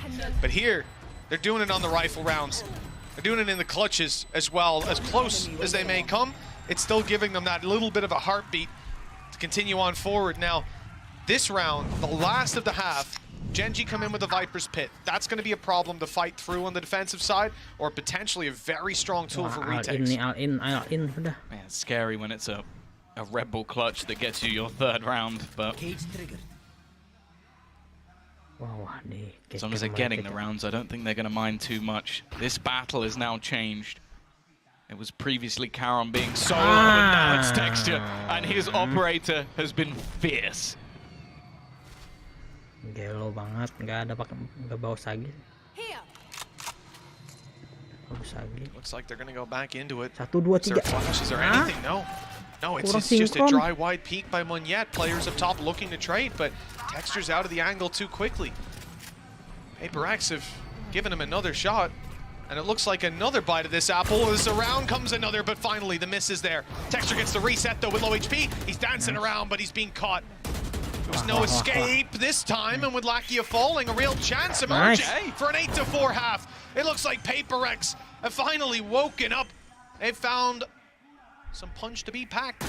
Let's see. Meteor's on his way in.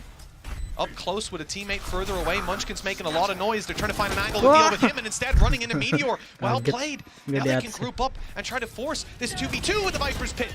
That was a little scary. Thought Munchkin was about to be spammed, but now they've got a lot of space as they close in the distance. No snake bites to play with, though. That could help out, keep them way out of this pit, and with Munchkin falling, it's done. PRX 8-4 at the halftime. They found some legs to stand on, some foundations laid. But the second half will be tough if they lose the pistol. Yeah, they're almost identical to what we saw in the last half. A streak of rounds, that's just disgusting. I was thinking from Forsaken's point of view, I didn't even really see anything. That's how good Texture has been. But again, it's those player deficits that are actually what turn the tides over there. Well done from PRX to at least get something. Well, Tom, it's time now to toss this one over to Divide, who had some words to say earlier. I think it's like a stressful game. I feel like, for me personally, I feel like we are playing against ourselves because the way they play is kind of like similar, you know. I mean, trying to outsmart them. I mean, they were very good. I would say they are smart, and they're kind of like one step ahead, especially on Lotus. We kind of like, they did exactly what we were watching them, like in the bots, like they play the same, like they are not scared, even though these, like, I think for some of them it's like their first time in Masters. And yeah, I mean, very surprised with how they actually perform. Yeah, you're going to be put to test, put to task. Oh, that's rough. Blinded, and Monye just popping off. Yeah, farm him up. Even spotting the right there. Over towards Shybox. This guy's on for it. He's absolutely on the money today. Gen.G, I mean, the good thing is probably we might be able to get some revenge, you know. I mean, we lost to them in the Pacific kickoff, and yeah, I mean, I think Texture is giving us a lot of problem, like just killing us or like punishing us over and over. And also, Karon was playing insane as well, even though he's a newcomer.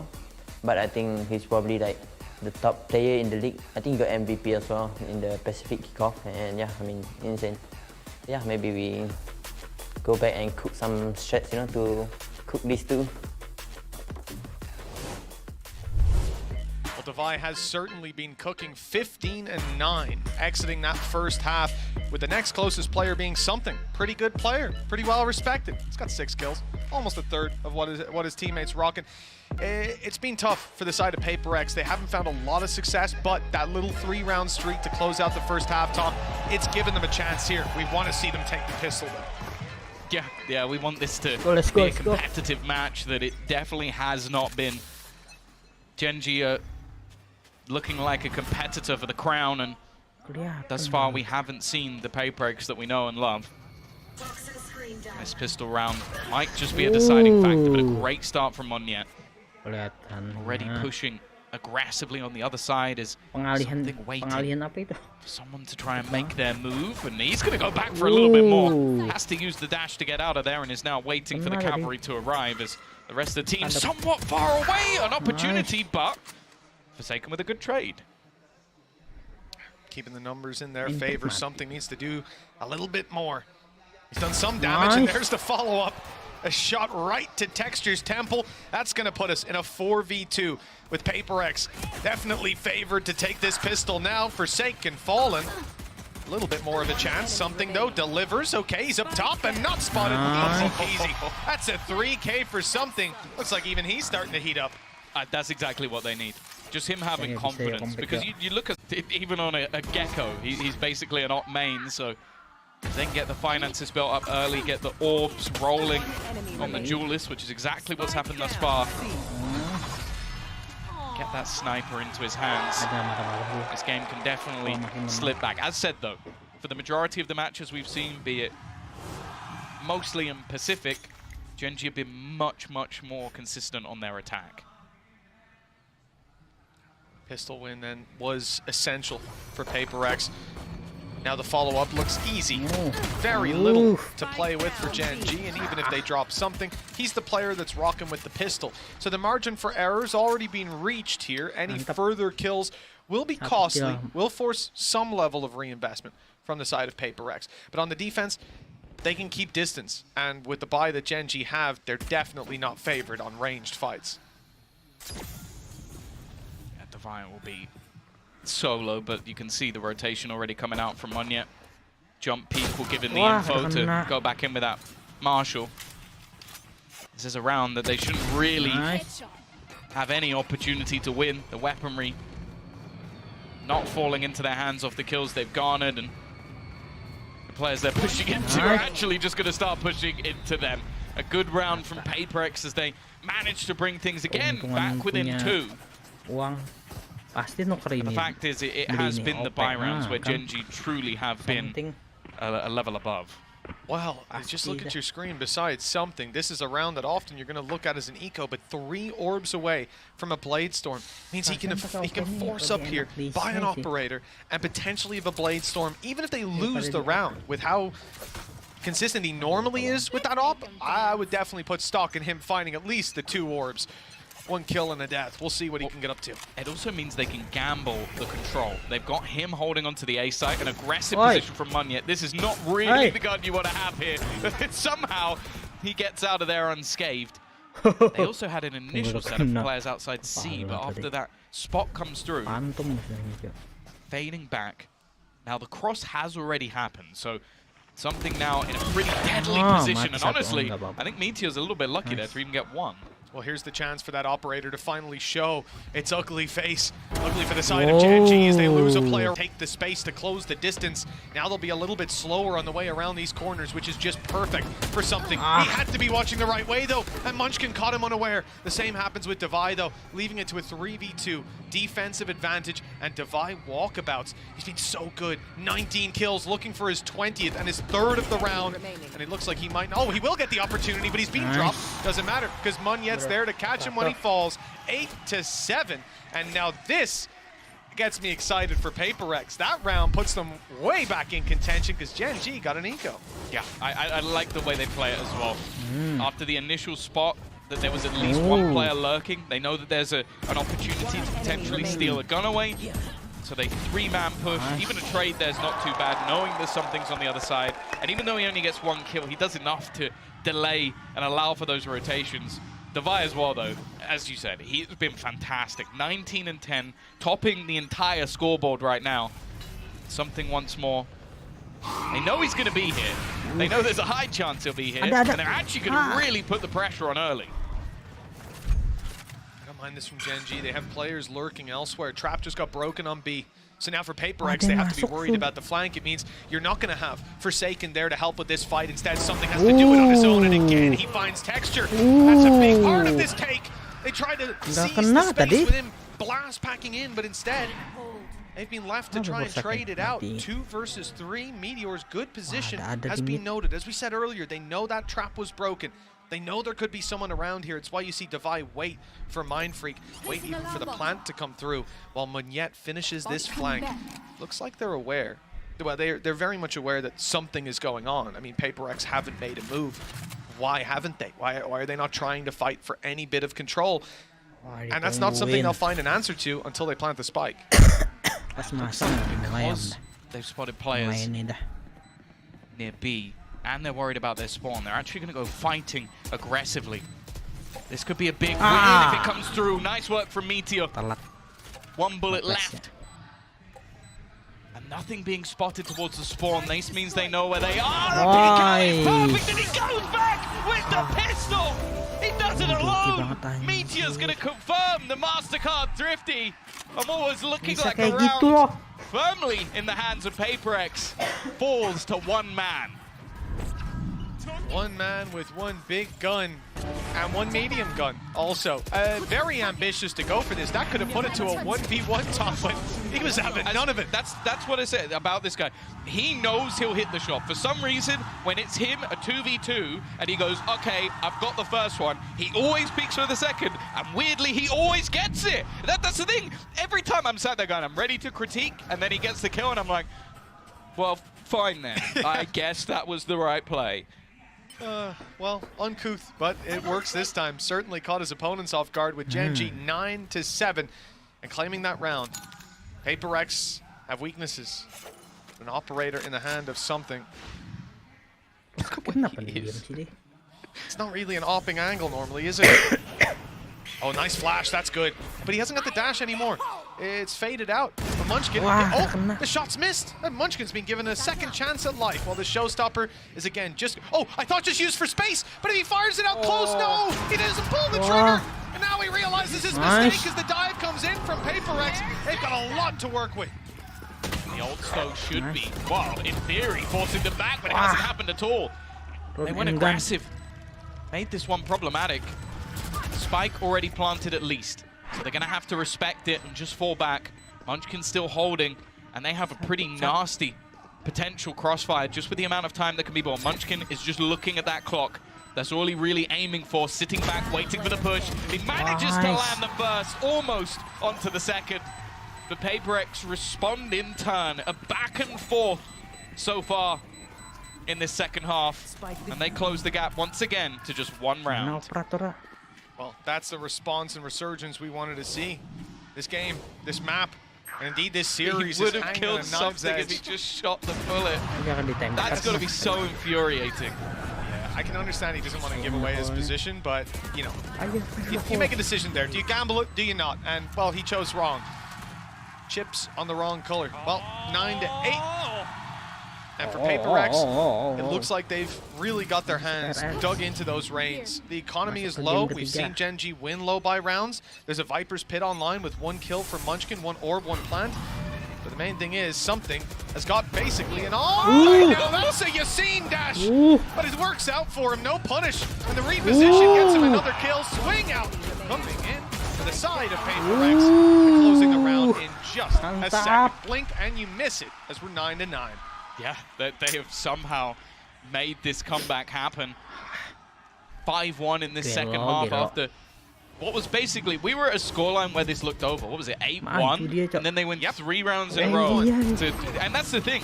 You don't really think it at the time because an 8-4 half is still great, but it seemed like Gen G just let the foot off the gas. A few big plays coming out. Now we're starting to see players rise up. You were mentioning it, the distance between Devi and everybody else was a lot. Well, something has been closing the gap. I'm also just looking at Mind Freak. Yeah, it looks like they're looking at him too. Karen was trained in on that with Texture finding a field day. 2 HP left on Devi. He'll find it hard to get any impact from this point. A stray bullet enough to take him down, but he's caught Karen off guard. The flash covers his retreat. No more flashes and they don't regen anymore. But an opportunity still. No, shut down. 2 versus 3 though. Viper's pick could change the game. They're trying to get in as quickly as humanly possible, but Meteor's there to defend. Leaves it onto something. As said, he's had a real resurgence. They just fall back to enable the reload. Never mind, he's just looking to reposition completely. I think they know exactly where he is. And somehow he still wins the battle. 3 bullets left in the clip. The pit's been dropped. He's already going to spot one, but he's now just out to the classic, and it's a classic v classic. Blacky is the one to take it home. These rounds are getting insanely close. And it's a back and forth once again. Really is like a pendulum swinging. There's no stability to be found for either of these teams. 2 rounds for PRX, an immediate answer back by Gen G, but the fact that it comes down to this, that the Viper is dropped outside the pit, and then that's the result. Clean as can be with a final right click to close it. Gen G, they've got a lot set up in front of them, Tom. There is a showstopper for Munyet. Other than that, everybody is just on the rifles. Credits are low.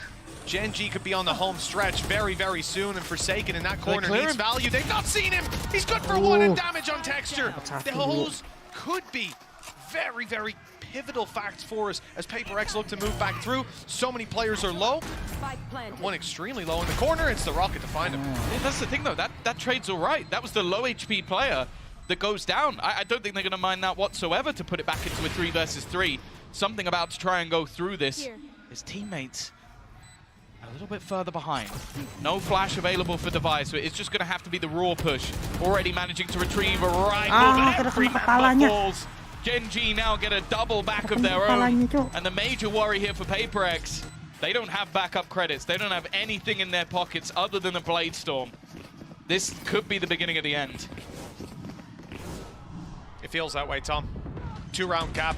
Gen G in this series have just been miles ahead when it came to these rifle rounds. And again, it seems strange that 13-8, to talk about it as a dominant game. Yes, it is a strong scoreline, but not damning for the other side. But when you look at both pistols, that's a 4-0 start based off of coin flips.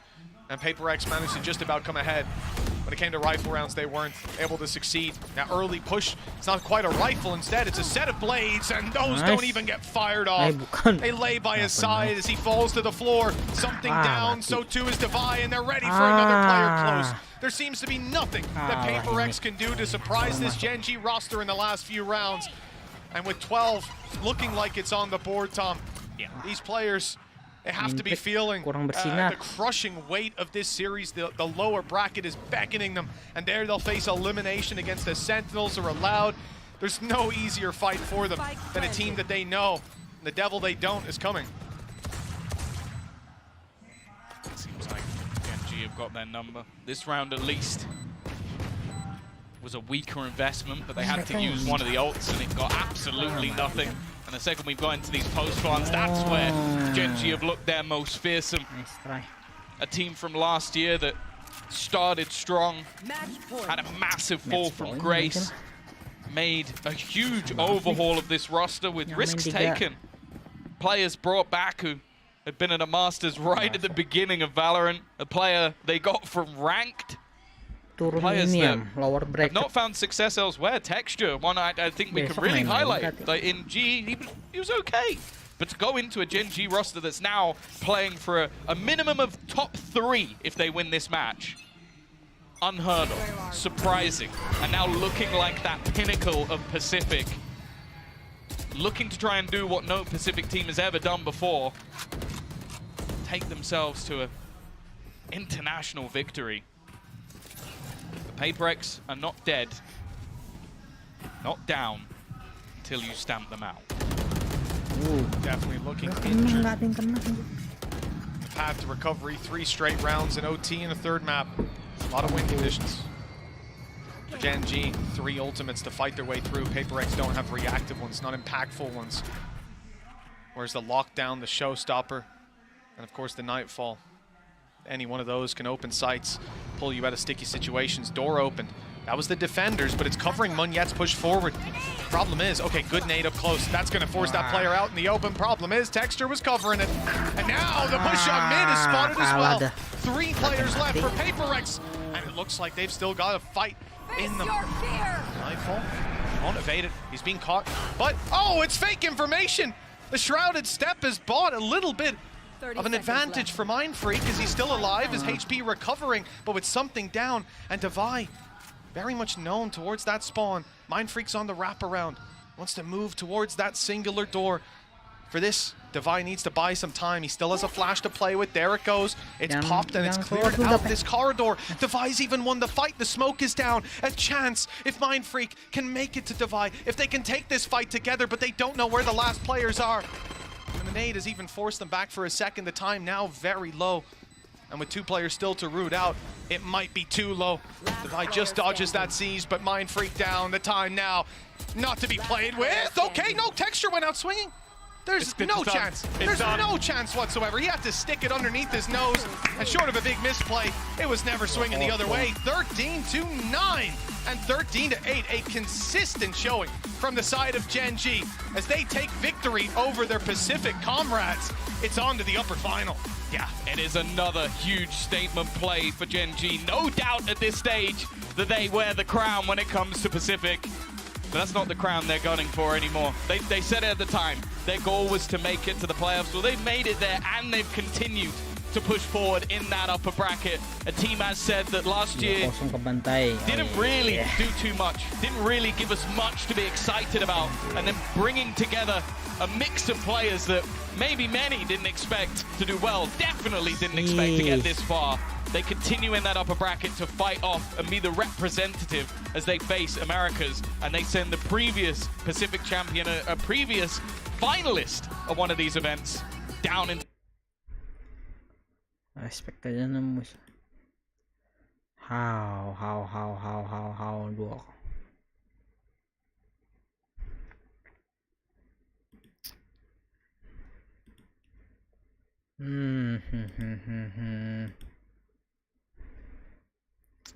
Kalah guys. Shit. Gue pengen jadi main ini aja. Step data main session. Ani sampai langsung.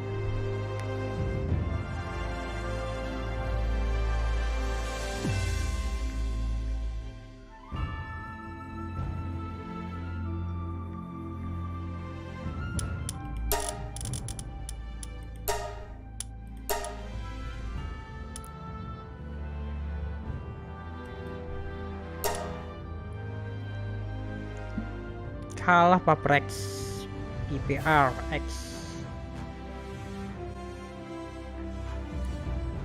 kosong ke bantai. Hah, iya anjir. Tunggu besok lagi di lower break.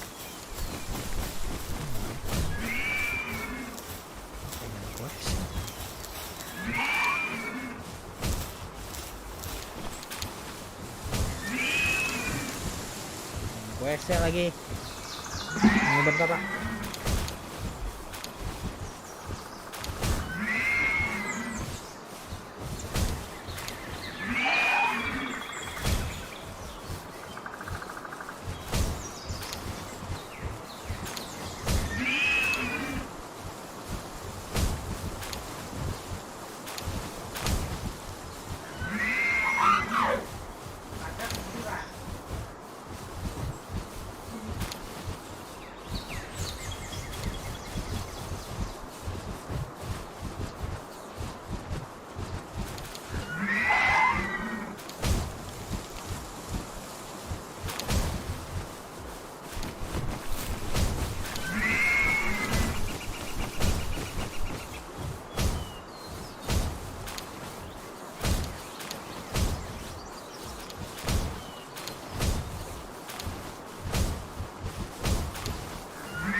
Main Palworld aja udah nih.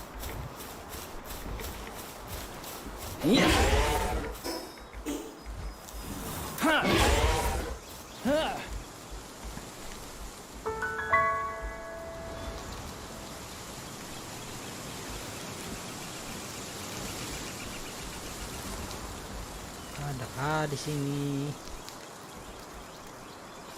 Shiny.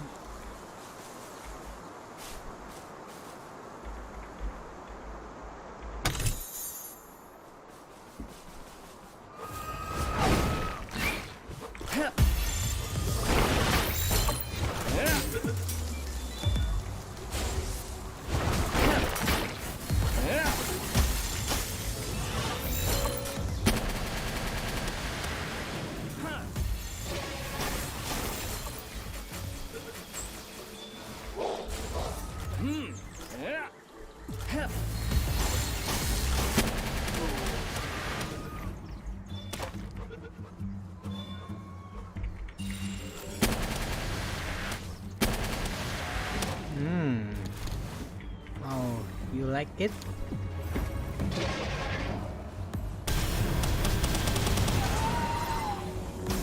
Aish.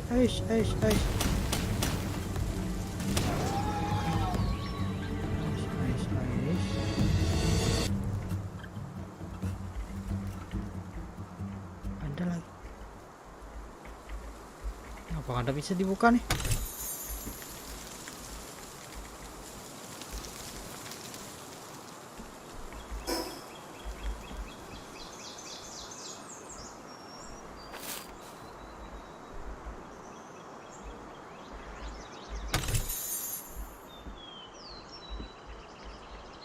Keliling sini.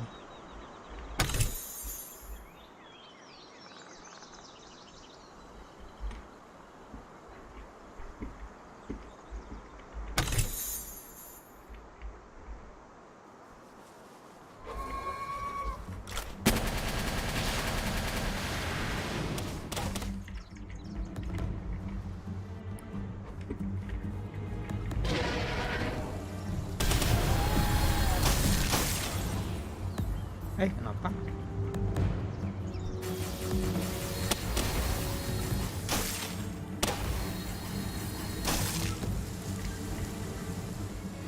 Mati lo dah. Kata pembantaian liar. Londos. Nah, pintunya. Bukan pintunya.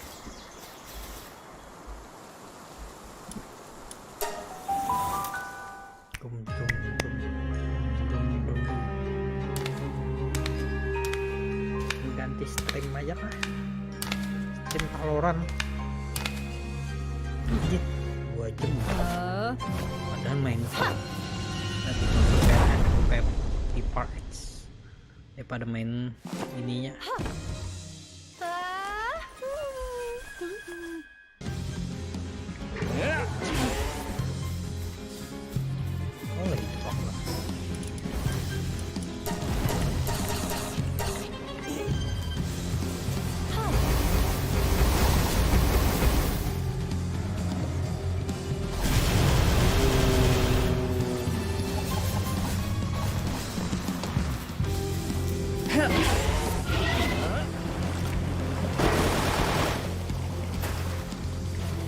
Nggak bisa misil.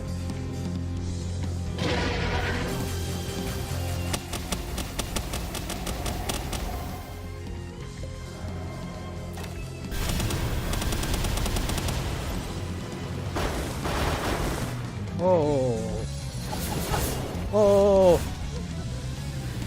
meledak. Aku lepas.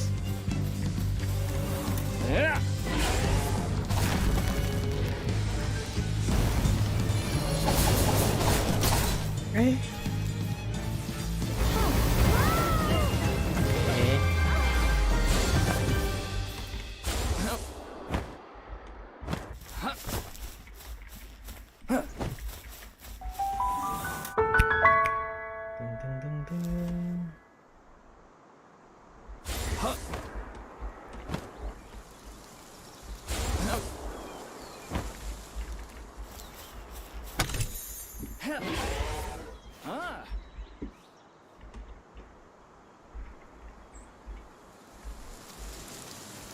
rumahku tadi? Sini.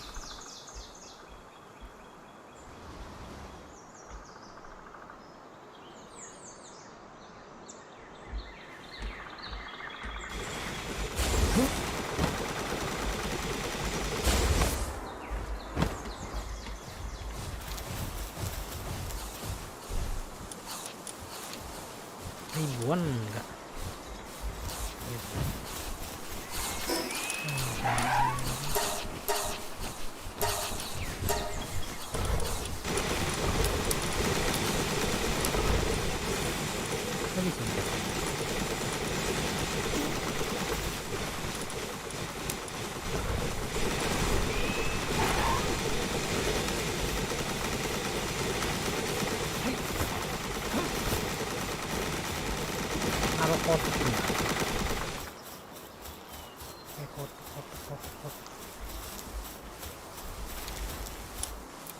Bikin kotak satu.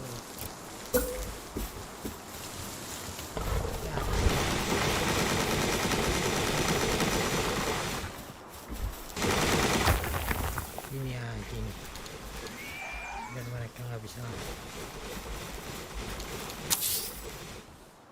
Wih, kerjain loh dari bawah.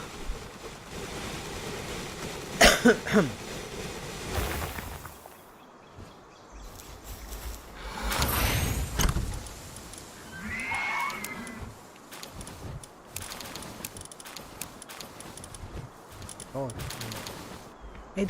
bisa naruh mereka. Gimana kalian naruh?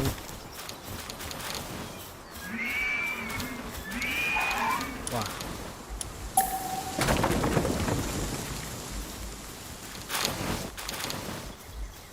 Mana kalian bisa naruh ke situ?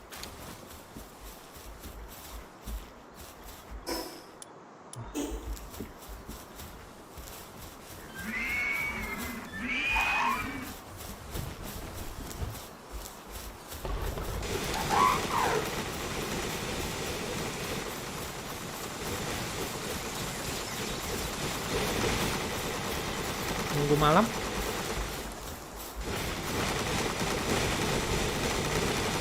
Tapi jam berapa ini?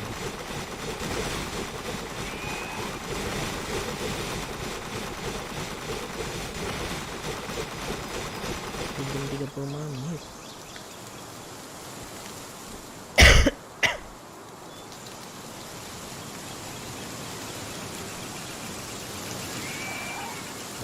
PRX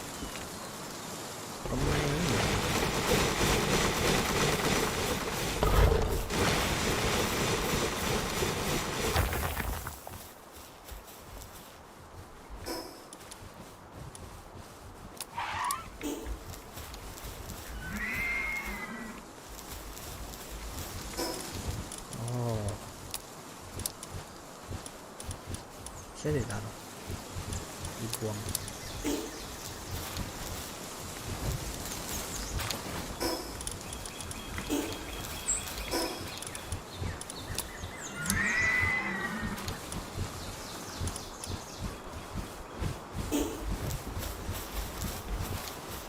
Ada nih, nggak ada Jojo nih, mau ngajak Jojo.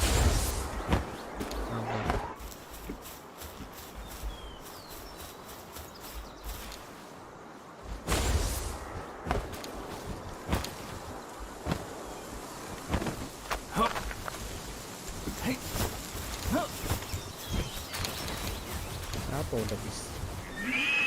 Gigi ini dikit banget.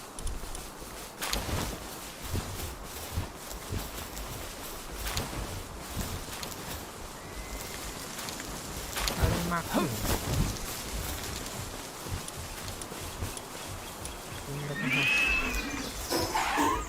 potongan hasil. Gua kira udah ini ada update baru, udah muncul Palworld Raid Boss update trailer kayak gitu doang, ternyata belum update lagi. Asem banget. Gue pengen main tadi ya, kan gue pengen main lawan bos.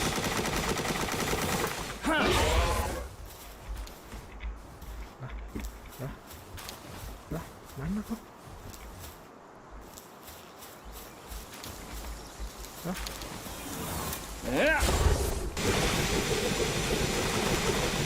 Malah ngebak.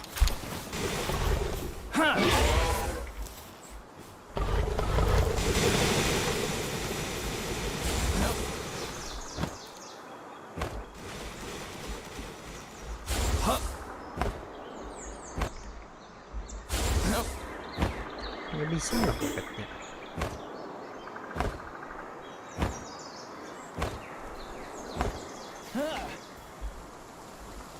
Nggak bisa.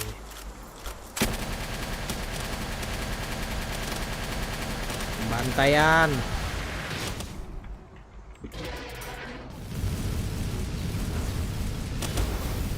Nggak ada. Mau ke bantai. Ada, gak ada.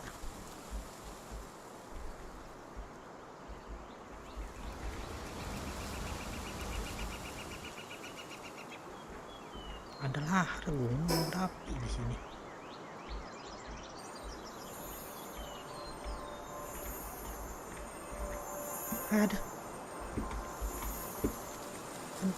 Ada Saimi.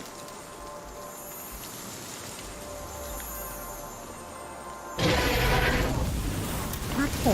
Bunuh orang. Aduh, bodohnya.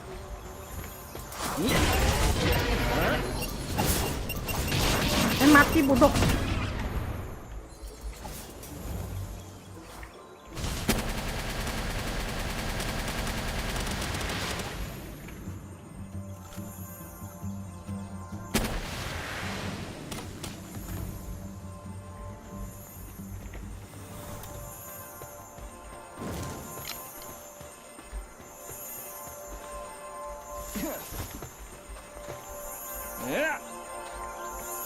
Ganti bola. Jangan merah aja. Kuning lah cukup lah.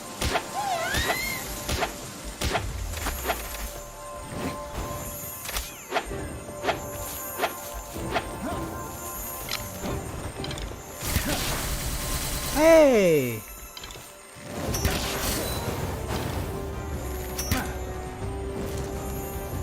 Aduh, udah punya senjata yang bagus. Pakai pet.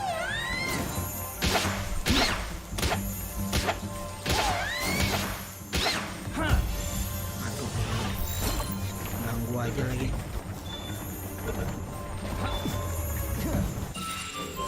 Mampus kalian, mati kalian.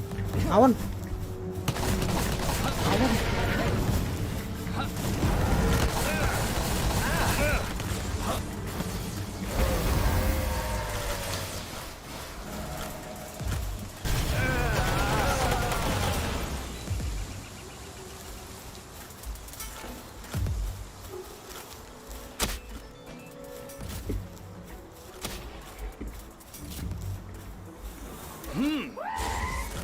Awan, burung. Mana kau burung?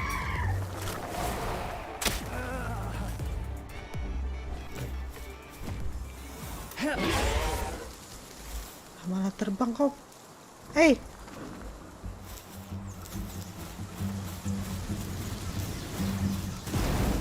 Agresif banget.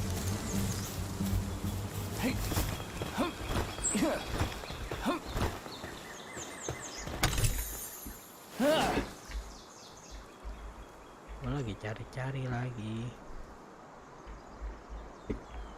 Daerah sini larva.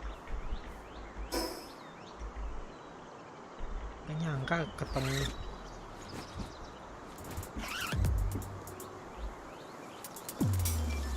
Ketemu saya ini tadi sih.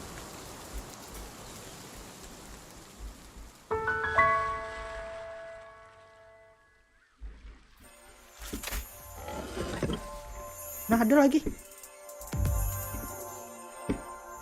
Ada lagi.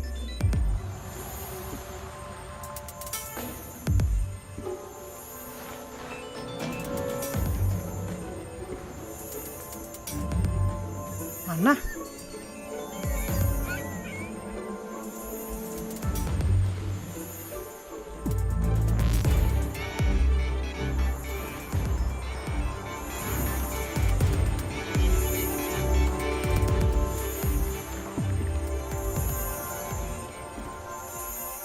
Ada lagi.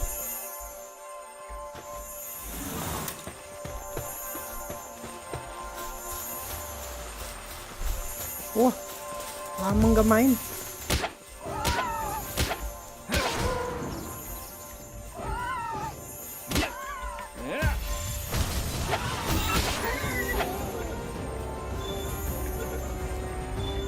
Oke. Ini per 12 aja. Penghasil berry. Anjir, lama nggak main. Ketemu gua. Sih.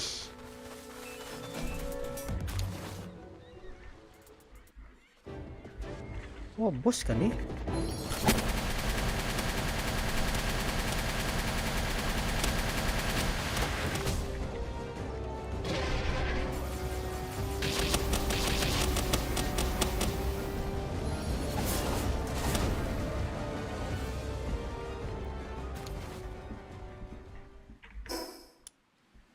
Inventory full. Pengen ku buang. Aku tadi bawa panah api.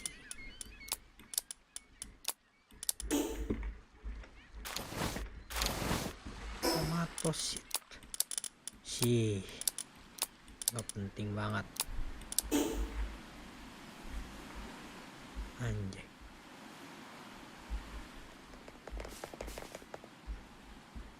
Jalan-jalan dapet 2 shiny udah. PRX kalah, shiny dapat.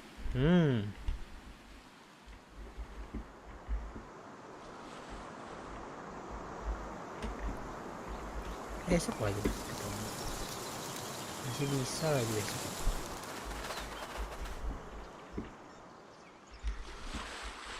Panen berry kah? Salah.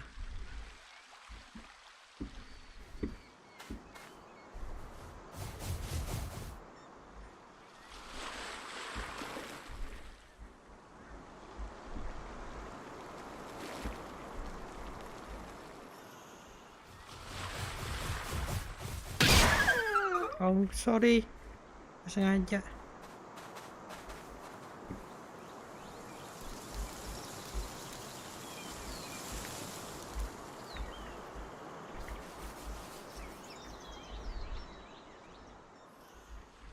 Mana ya? Jauh banget loh. Balik ke sini lagi. Lurus kah?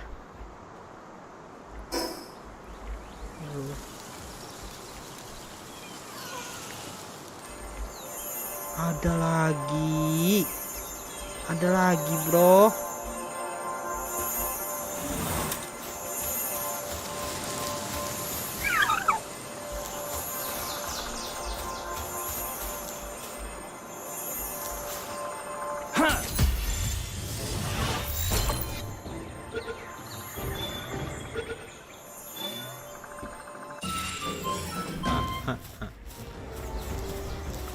Lagi hoki-hokinya kan nih. Ini dapat 3. Ini bos kah? Iya bos. Udah siap.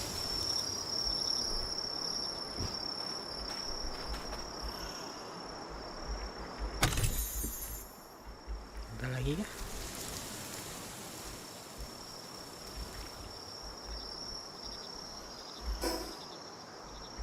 Lagi hoki-hokinya keliling-keliling.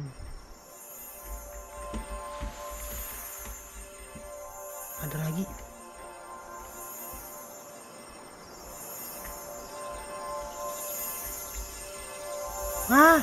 Akhirnya kita dapat cikipi. Bodoh banget kan lo. Langsung ada penyerang aja. Mati cikipi.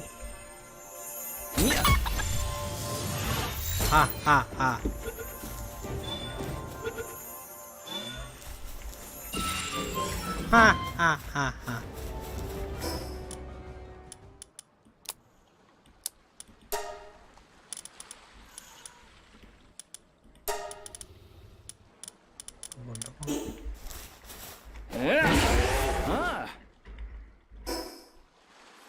Oh ya ini.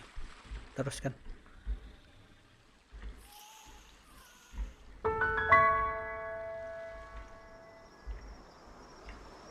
Lewat bawah. Pelan-pelan.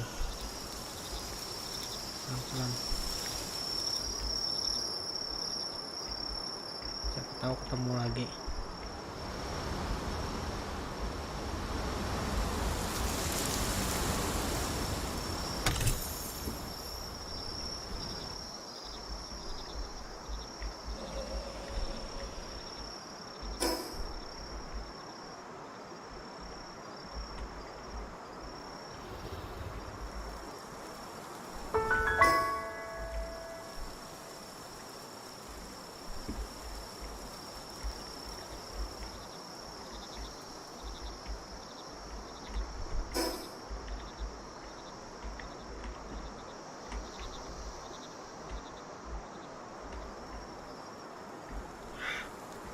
Dapat salju lagi kita.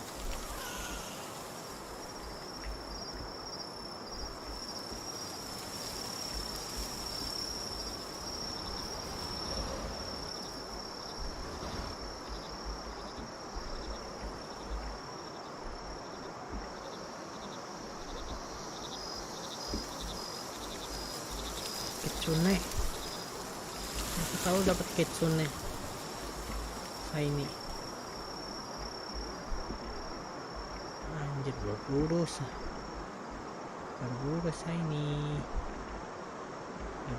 ini jadinya. Mau udahan jadi nggak jadi udahan.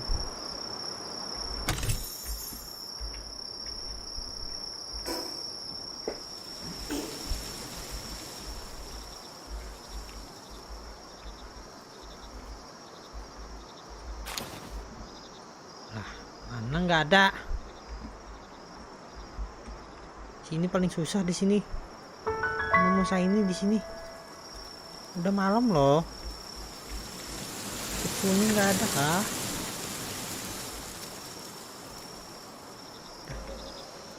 Hampir mau siang.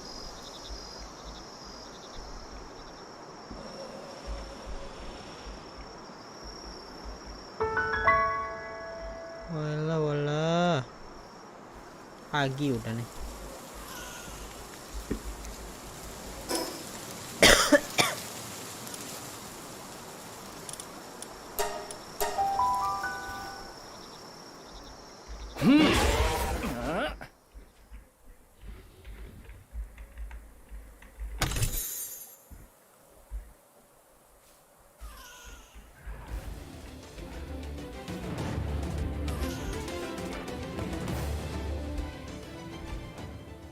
Nggak bisa ngejar kalian.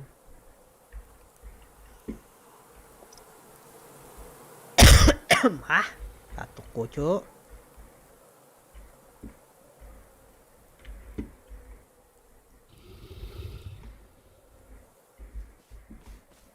Nggak ada. Nggak ada, udah pagi.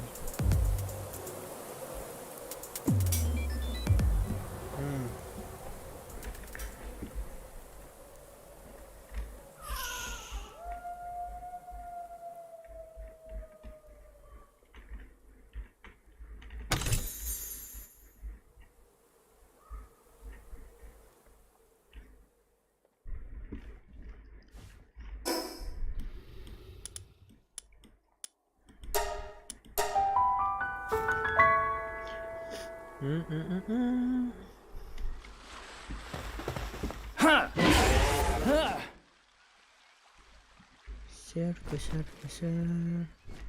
Aku udah dapat cikipi, bisa ngasilin telur. Bentar, saya ini cikipi. Nggak tahu laki apa perempuan tadi.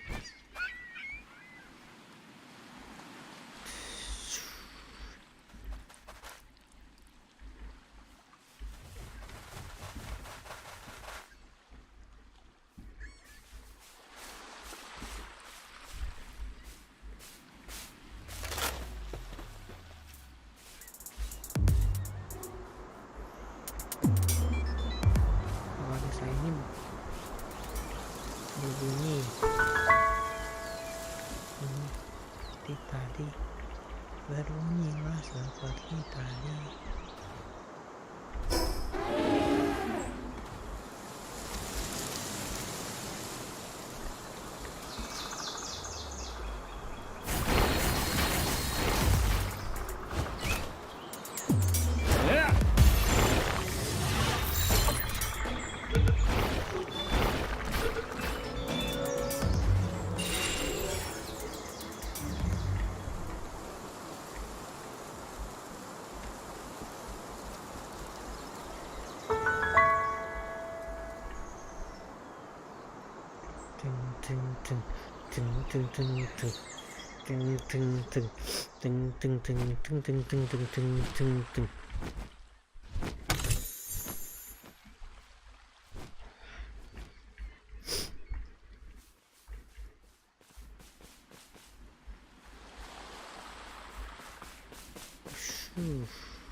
Ada yang merah nih.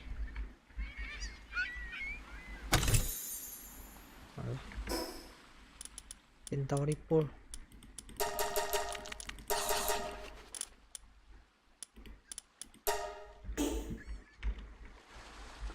Tadi mana? Tadi jatuhnya kemana?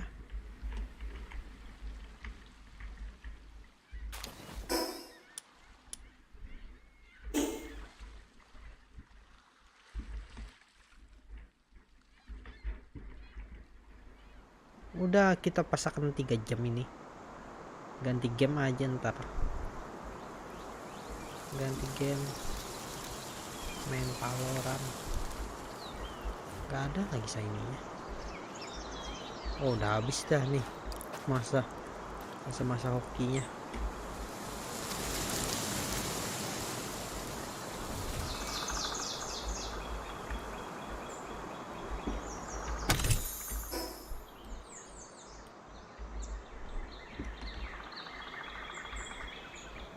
Itu map pohon dunia itu belum kebuka kan, update-nya lama banget nih. Update Palworld nih. Salah. Woi. Kipi udah dapat.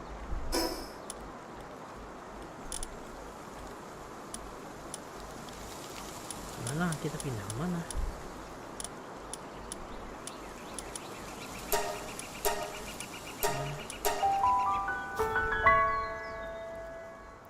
Putar dulu. Iya. Tas udah full. Ada shiny berbunyi.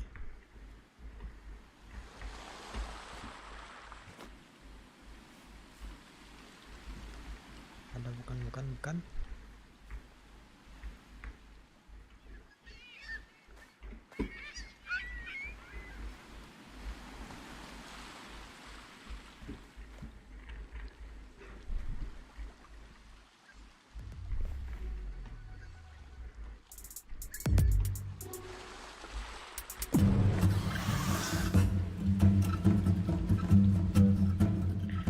Ngapain kalian ngajak sengel?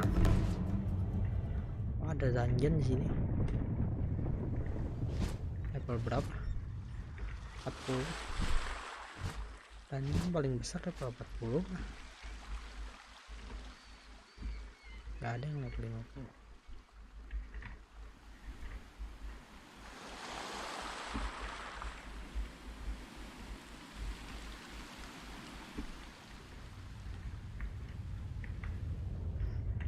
Oh, kemarin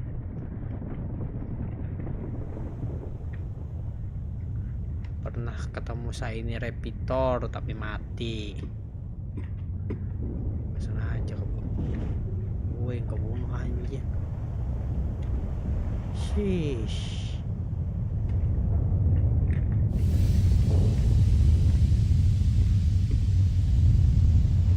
Mana kita?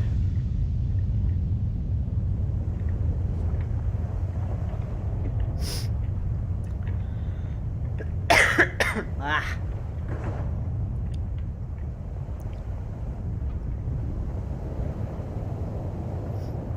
Semoga harga. Hah?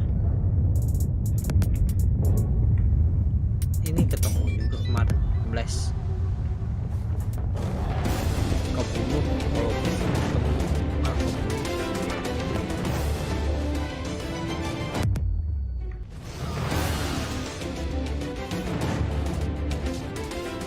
Risik kalian.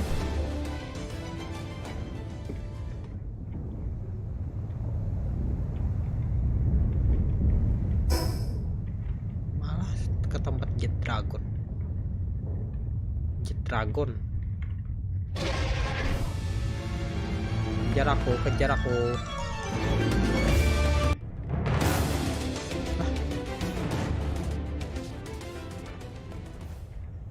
Kejar aku Jet Dragon. I'm so fast.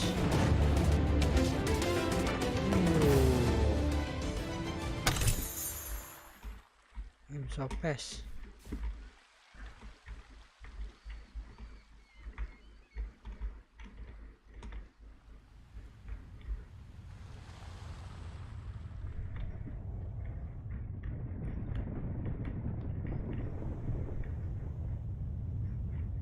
Udahlah, nggak ada apa-apa lagi kan.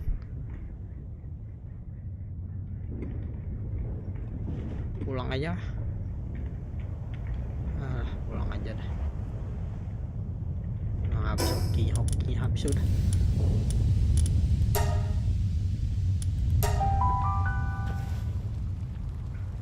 Allah.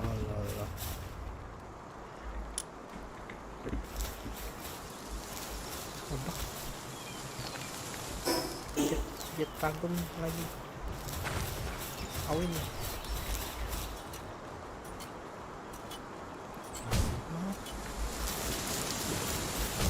Sebut banyak banget.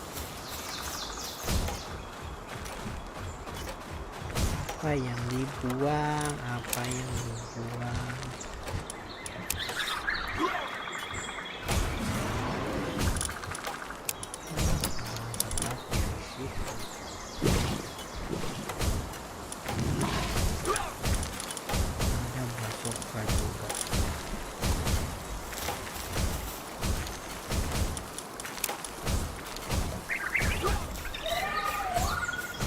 Gue bingung tempat naruh benda gue di mana.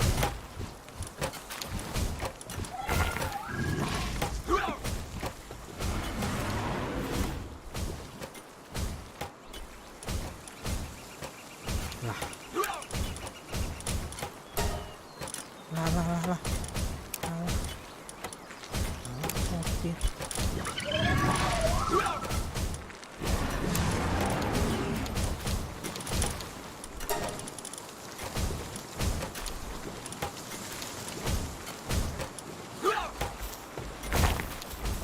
Pusing kebanyakan item. Ya, penyebab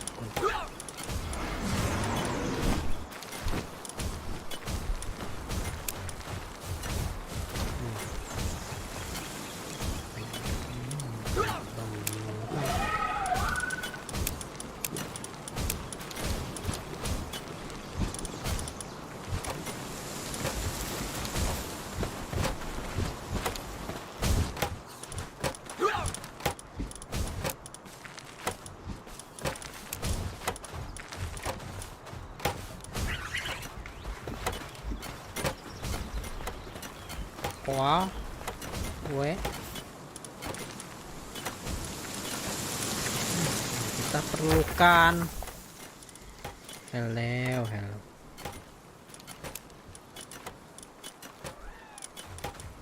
Ini buat dijual, ini bisa dijual.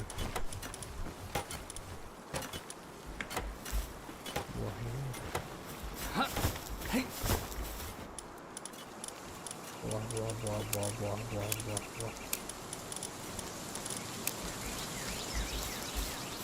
Wah epic. Bisa.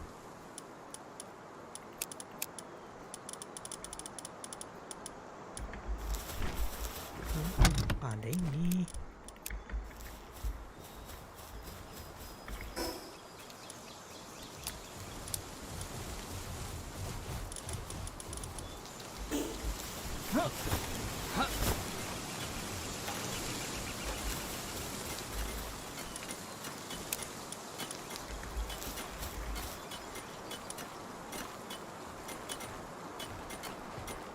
Ini ya, kita jual ya.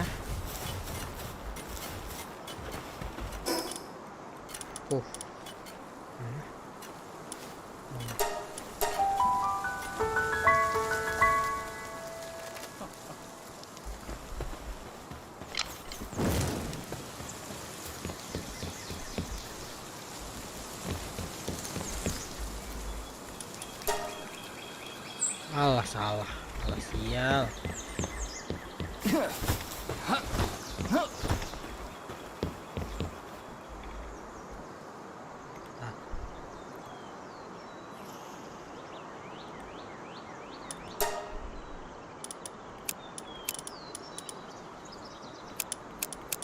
Jualannya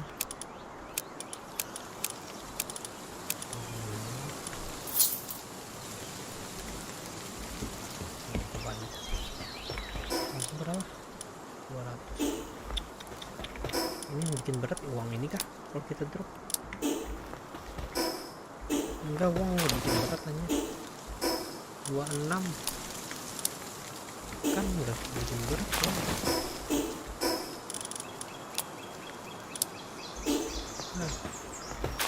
Oh, langsung kaya kalau dilempar uang.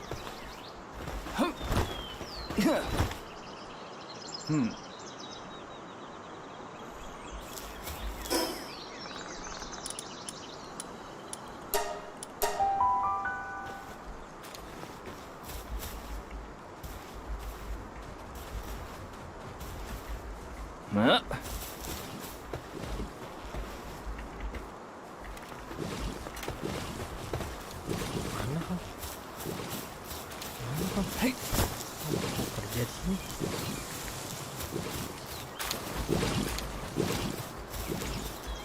Udahlah, power. Jadi mana kek? Ini telur ada banyak.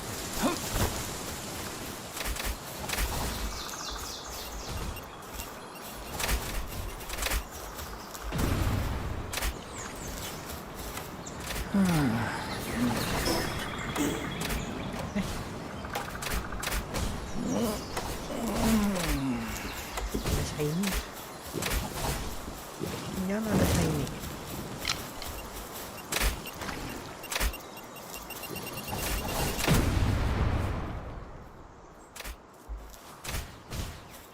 Ada.